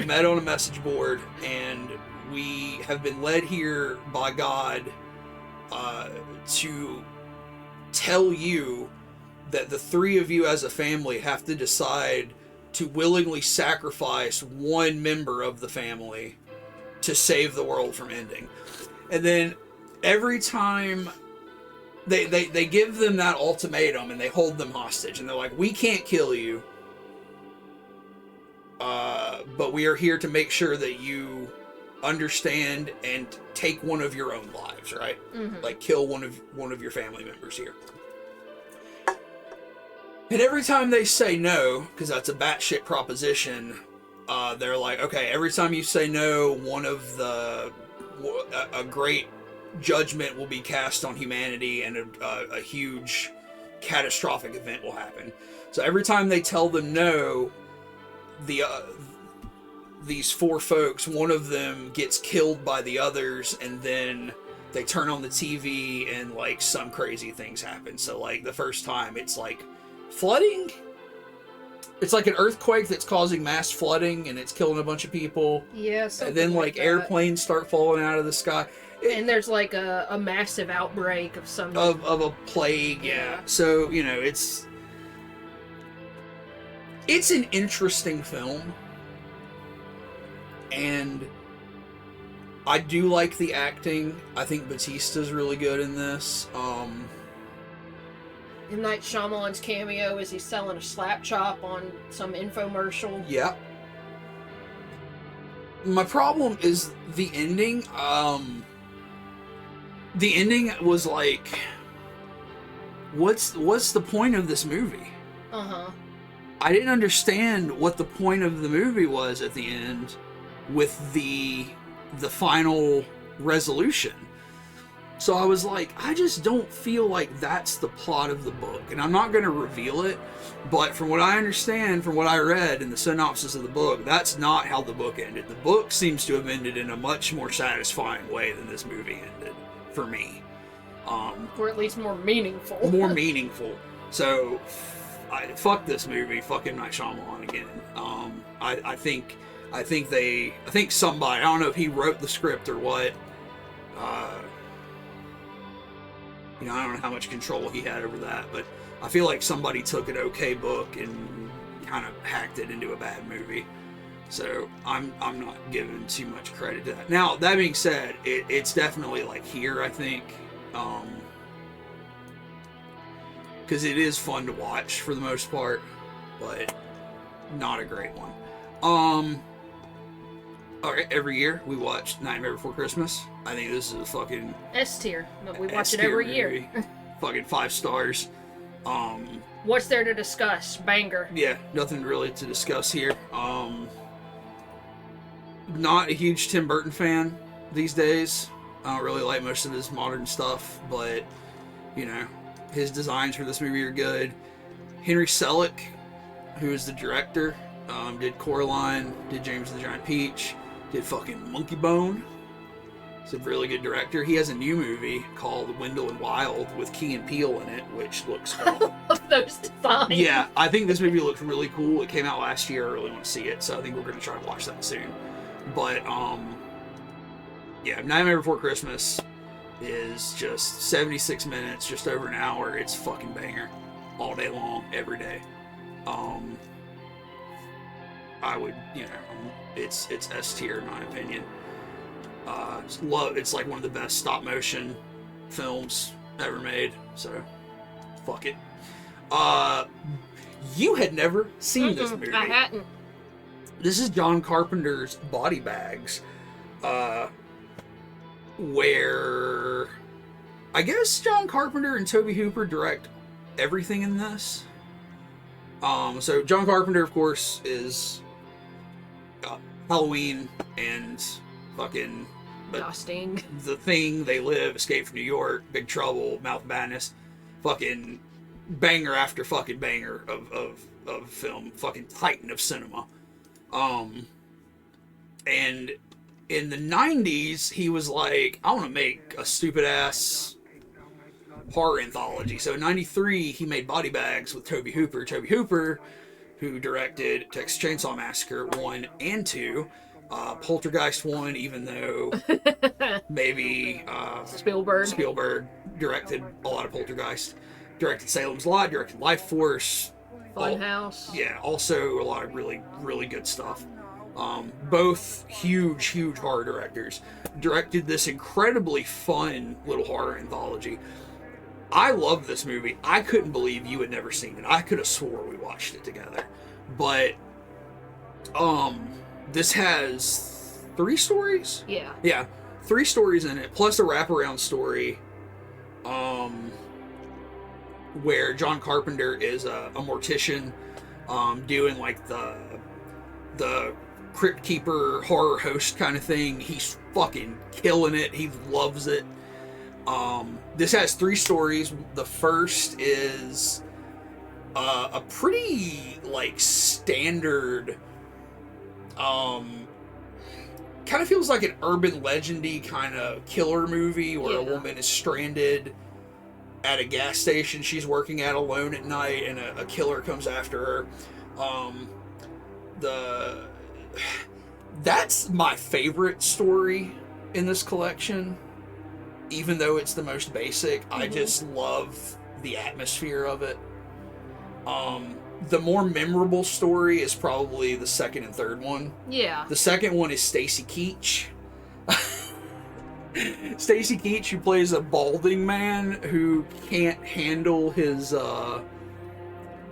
thinning hairline, so he goes to And it's David Warner. I said his last name was Warren. Yeah, but yeah. Warner. Yeah.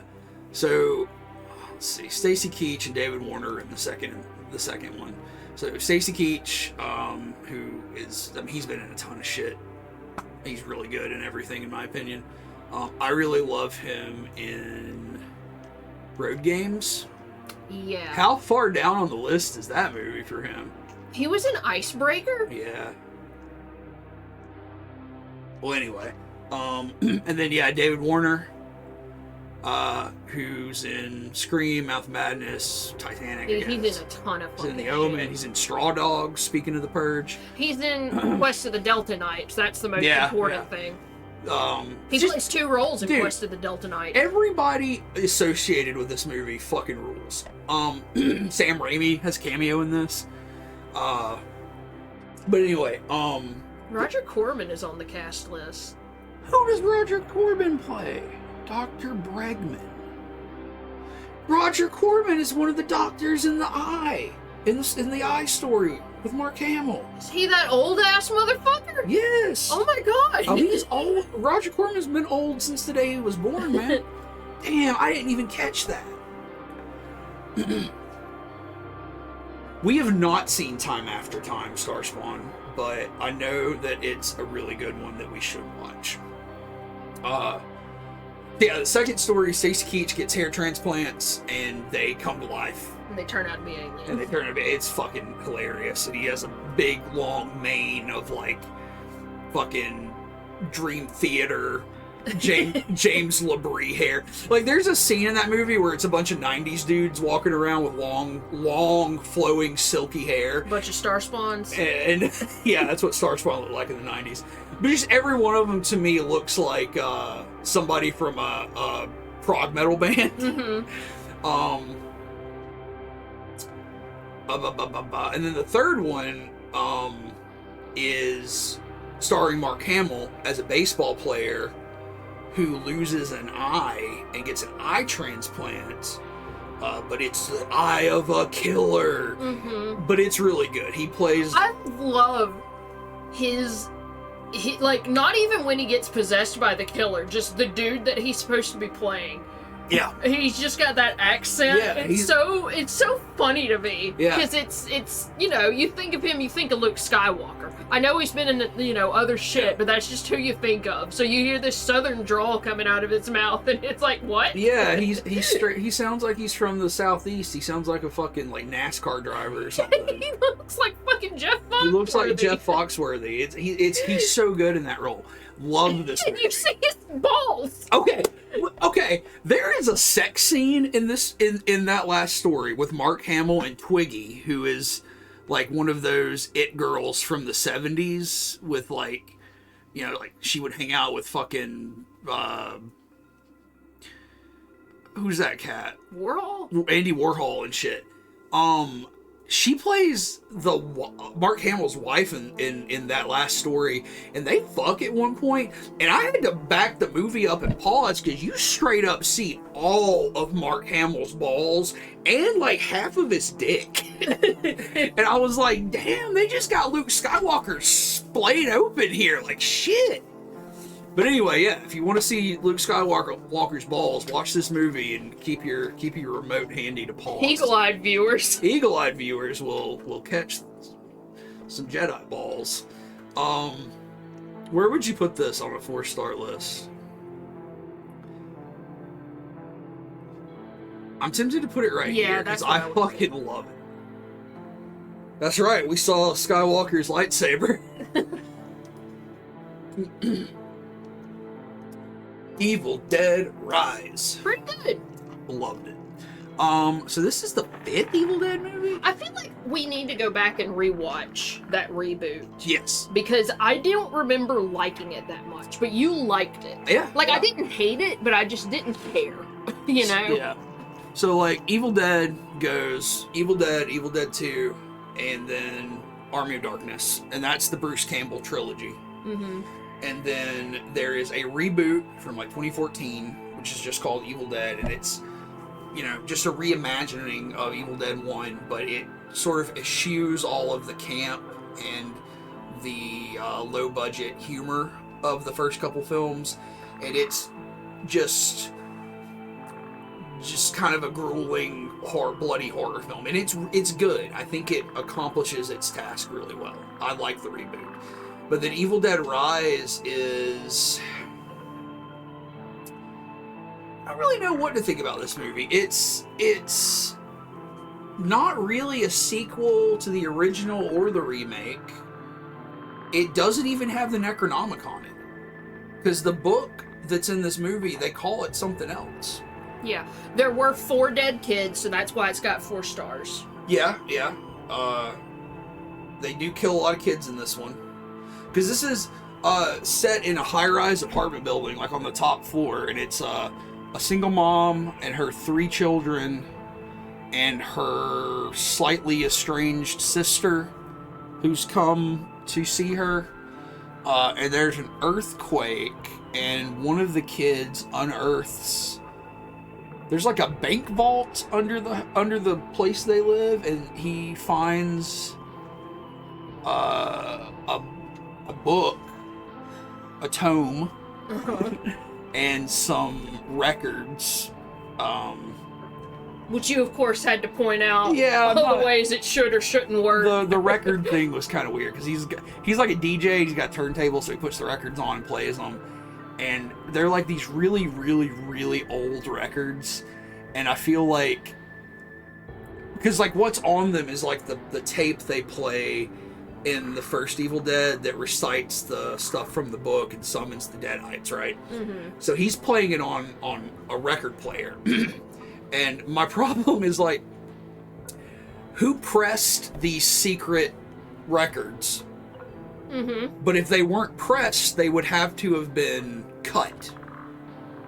And if they were cut, I'm fairly sure they would be 78s, which means I don't think you could play them on a DJ turntable. So I don't know. That's me nitpicking a little bit.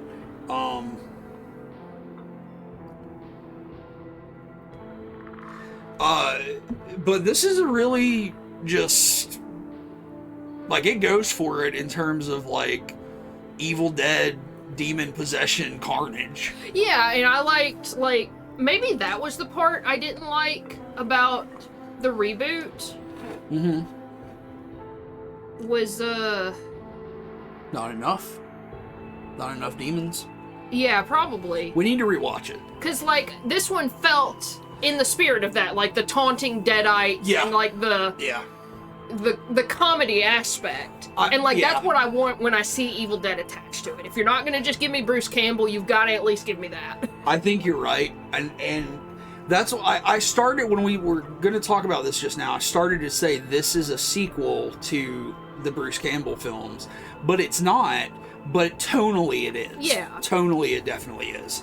But this is a pretty brutal film in terms of, like, they kill everybody pretty much in this movie. The kids get turned into fucking demons. Yeah, and their mom is the patient zero demon, and she just says a ton of fucked up shit to her family through the whole movie. There's a fucking demon golem at the end. They all like a body horror fucking multi-limb beast. Yeah. I liked it. I liked it too. Yeah, I think it's a quality film, and if you're an Evil Dead fan, I think there's a lot to like there. So it's definitely a 4-star. I'd put it. Oh, I don't know. I'd put it right here. Okay. Do you agree with that? Yeah, for the most part, I'm gonna agree with you on these. Like, I'll speak up if I don't. I don't typically, I guess, think of shit in this sort of order, this sort of ranking order, you know? Alright, then, last 3 movies. We watched Alfred Hitchcock's The Birds. Never seen it. I've seen bits and pieces of it. I don't think I've ever sat down and watched it all. I've seen scenes, but... So, I mean, this is a pretty straightforward film. It's an Alfred Hitchcock movie from '63. He's walking a little dog at the beginning. Yeah. Alfred Hitchcock, of course, has his cameo where he's walking a little dog. Tippi Hedren I think this is her first movie. If I'm not mistaken, Tippi Hedren is also the actress that he was kind of obsessed with, kind of creeped on her a little bit, maybe, according to some folks. But she plays, like it says here, a socialite. Well, she's like the daughter of a newspaper guy. And she is kind of flirting with this attorney in San Francisco, and she ends up going out to his little hometown. Stalking him. She kind of stalks him, yeah. In Bodega Bay, which is this little bay in California. And while she's there, birds just start attacking people for no reason. I love this movie because if you were to... this is one of those movies where I wish I could watch it and know nothing about it and not even know the name of it. Mm-hmm. Because... Or even if you knew the name, I feel like if you watch this movie, and you, I don't know, maybe that was his concept, was like, I want to make a movie that, because like it feels like some kind of 60s comedy, romance comedy kind of thing, you know, because like she's like flirting with this guy, and then she's playing little pranks on him, and then she's like finding out where he lives so she can come surprise him. Like they're kind of trying to one up each other. And then birds start acting a little weird. Yeah. But it's like, well, that's a weird scene to put in that in this movie, because otherwise it's whatever. And then all of a sudden birds start killing people. Yeah. And it turns into what it is. So I love the idea of this Alfred Hitchcock movie where it seems like one kind of movie and then slowly it becomes some horrible other thing. And I don't know, just the structure of the film is really appealing to me. And the actors and actresses are very good. I just think it's a really good movie. What do you think? Oh, I liked it a lot. It's classic. It's not its best. I'm not infatuated with it or anything, Yeah. but I mean, It's not Psycho. I mean, it's not. it's nice to me. Not to say that I have this problem, but like sometimes you get into older movies and they're kind of just not entertaining to watch anymore. But Yeah. I still feel like this is a perfectly fine movie. Like you can watch it and it keeps you, looking at the screen through the movie. I feel like a lot of classic stuff can be a little boring to a modern palate. I don't feel that way about Hitchcock's work. I think like Hitchcock is a master at filmmaking, or was rather.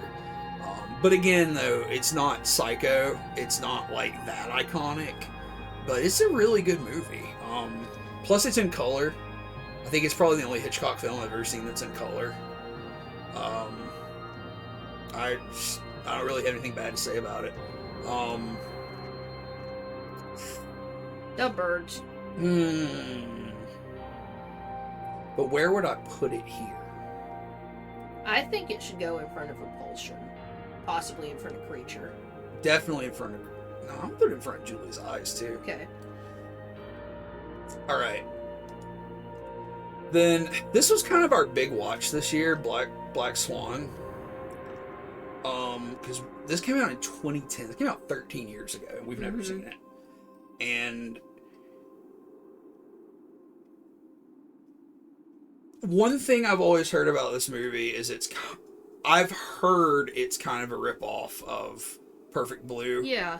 By what's that cat's name? Satoshi Kon, which is an animated film. I didn't really feel that way. Yeah, I can see parallels, but I don't feel like it's a ripoff. I mean, if there's something I'm not seeing that other people are citing, It's very similar. I would definitely give it. Yeah, that. but the reveal at the end of Perfect Blue makes it a totally separate movie from this. Yeah. I thought this was fantastic. Oh yeah, this was a great movie. I had zero issue with this movie at all. I feel like structurally this film is beautiful. It's got some very uncomfortable scenes.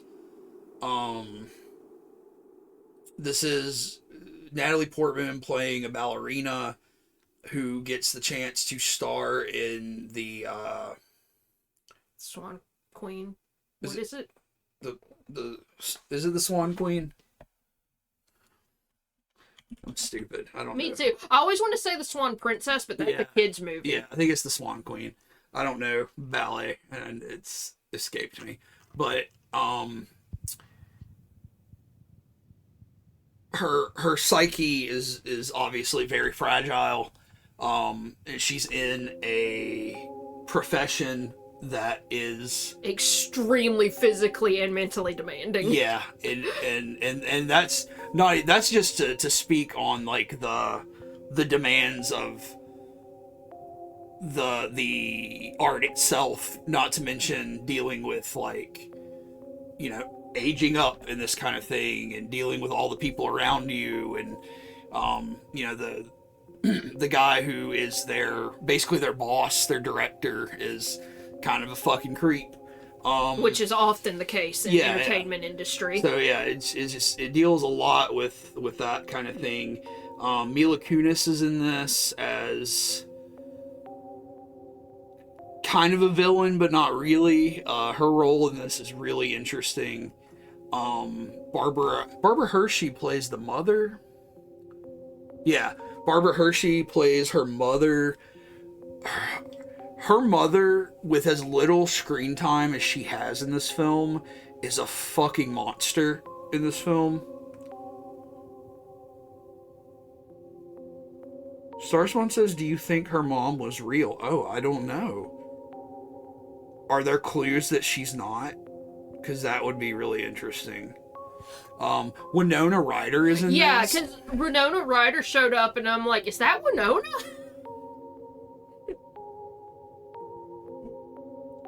If there are like clues or like suggestions in this movie that the mother is not real, I missed them, but that would be phenomenal because it would work.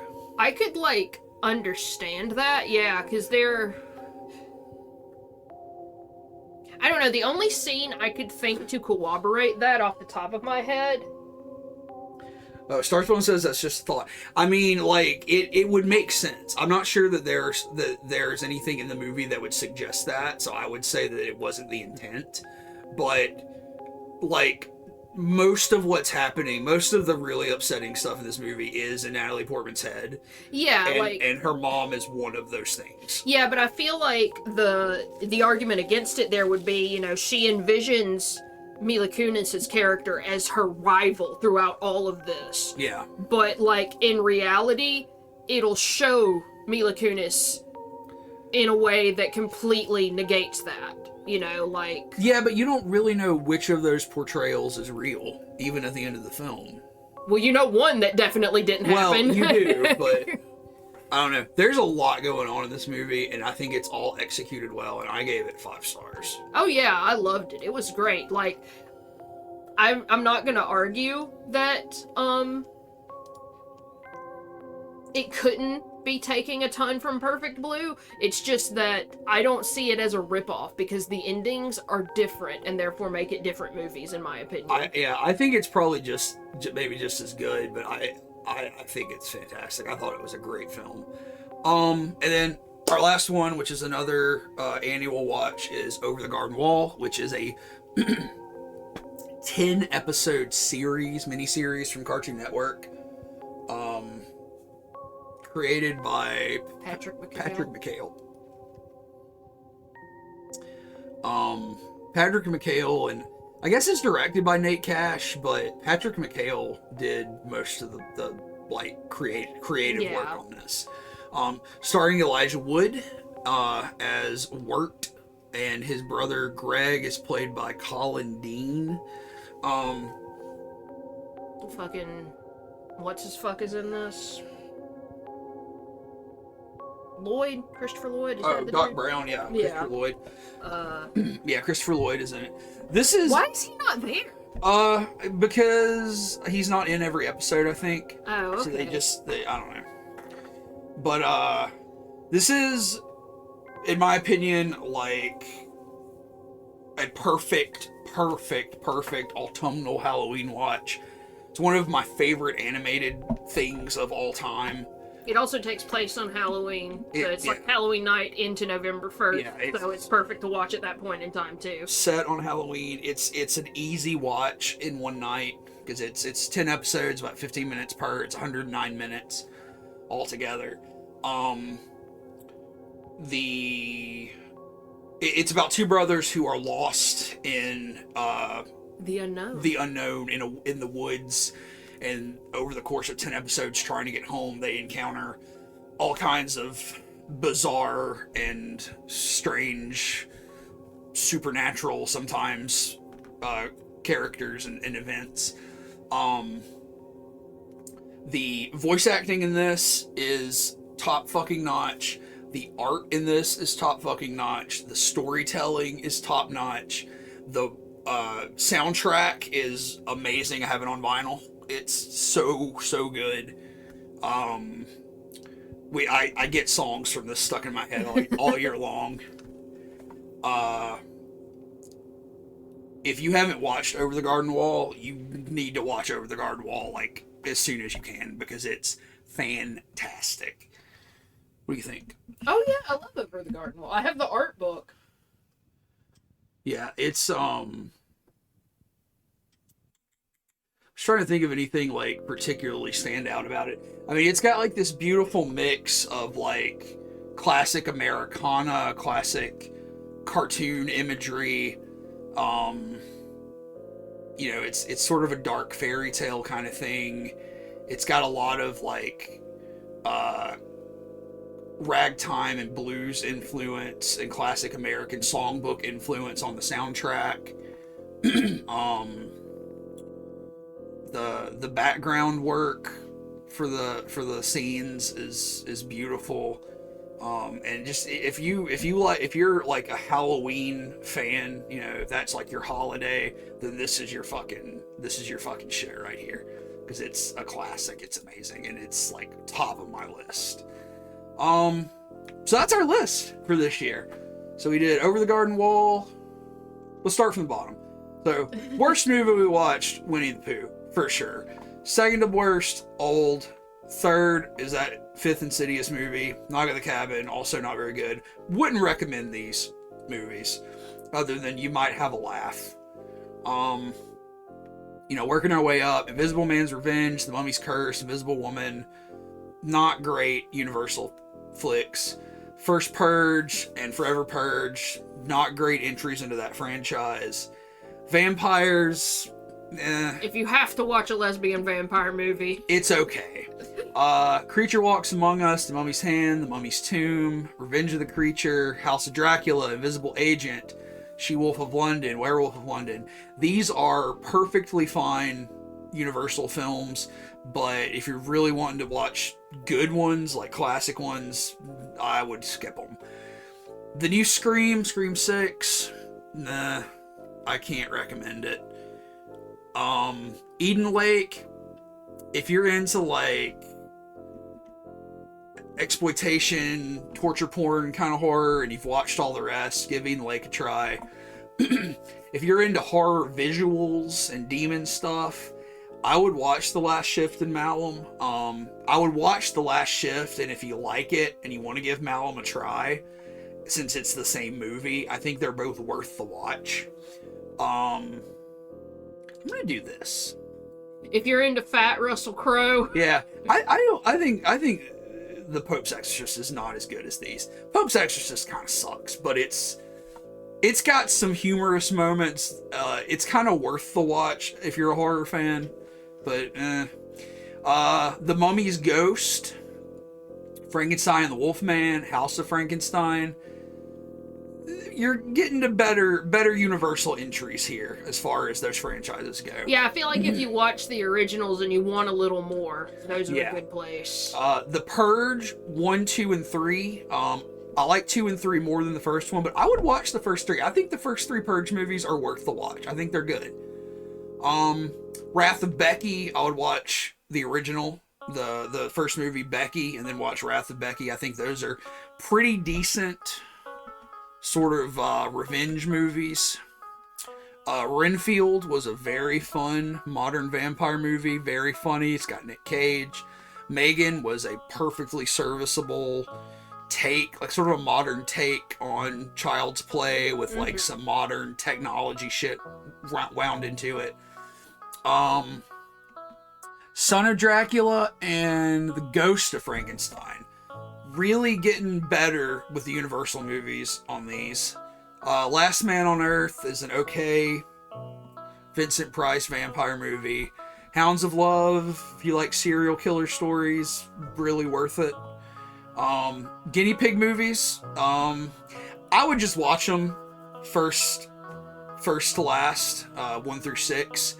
But these 5 are not the best in my opinion. They are perfectly good, important for what they are, but not nearly as good as Mermaid in a Manhole, which I think is up here on our 4-star list. The Tingler, really decent Vincent Price film, directed by William Castle.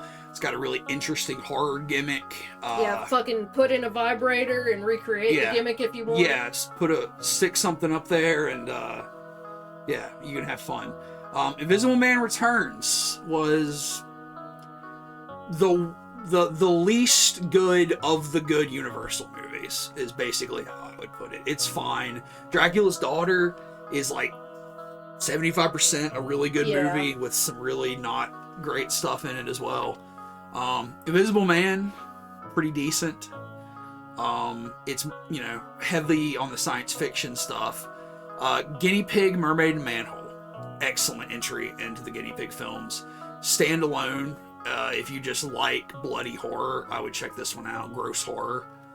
Phantom of the Opera, excellent film. Son of Frankenstein, excellent film. Repulsion, excellent film. Fuck Roman Polanski. Creature from the Black Lagoon, classic monster movie. Julia's Eyes, 90% a really good modern Hitchcock / Giallo, if you're into that kind of cinema. The Birds, excellent actual Hitchcock movie. The Hitchcock vibes are strong in the Birds. Hitchcock vibes are really strong in The Birds. I'm getting a distinct Hitchcock flavor from this. Pearl, I would watch X first, but Pearl is a really good horror film, a really good character study of just a disturbed horror character. Cobweb, I really liked. It's got its problems, but I think it's a really good, especially Halloween watch. Fresh was a pretty interesting romantic quote-unquote horror film. Evil Dead Rise, I don't think you can go wrong if you like the Evil Dead movies at all with this new one.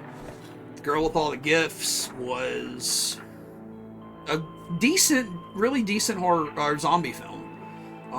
If you like zombie stuff but you haven't seen anything that's really interesting in a while, I would check that out. Body Bags is absolute, like, must watch if you like horror anthologies. The Raven, The Pit, the Pendulum, and House of Usher, these are excellent films. All of Roger Corman's stuff is pretty good, but these are like top of the list, really. His Edgar Allan Poe stuff. Talk to Me is probably one of the best horror films that came out this year that I've seen. Stoker and Thirst, Park Chan-wook. What a filmmaker. What a filmmaker. I would watch those if I were you. Dr. Phibes and Dr. Phibes Rises Again is just weird psychedelic 70s horror strangeness with Vincent Price. Then we got the classic Universal films, Frankenstein, Bride of Frankenstein, Mummy, Wolfman, both versions of Dracula. I think the Spanish version is really worth watching just for the novelty, just for the interesting historical aspect of it. But these are just utter classics carved in stone. And then our two always watches, Over the Garden Wall, Nightmare Before Christmas. I don't think you get better horror animated stuff than this. And then Black Swan, new to us this year at least, is I think the best one we watched this year. I think it's a masterpiece. So that is our... I would like to say Black Swan is just the wrestler for ballerinas, though. Black Swan is the wrestler for ballerinas, also a Darren Aronofsky film. And the wrestler is just Black Swan for wrestlers. And the wrestler is just Black Swan for wrestlers. You know what? Both of those are really good movies, though. I think the wrestler fucking rips. Aronofsky's a good filmmaker. I get that song that Bruce Springsteen wrote For the wrestler? yeah. Stuck in my head. I really like Aronofsky. I think people take issue with him, and he's probably got some issues, but I think his films are really good. He's not on Instagram asking for a wife. Nope, so. but Lars von Trier sure is. Anyway, we will be back tomorrow. I'll say that about filmmakers. You either die a good filmmaker or you live long enough to beg for a girlfriend on Instagram. Begging for a crumb of pussy is what the average white filmmaker turns into. Anyway, we'll be back tomorrow with some kind of bullshit. I don't know what we're doing yet. Yeah, don't know. But it's late. I gotta go to bed. Thanks for hanging out and sticking with us through that very long-winded bullshit. So, bye! Bye!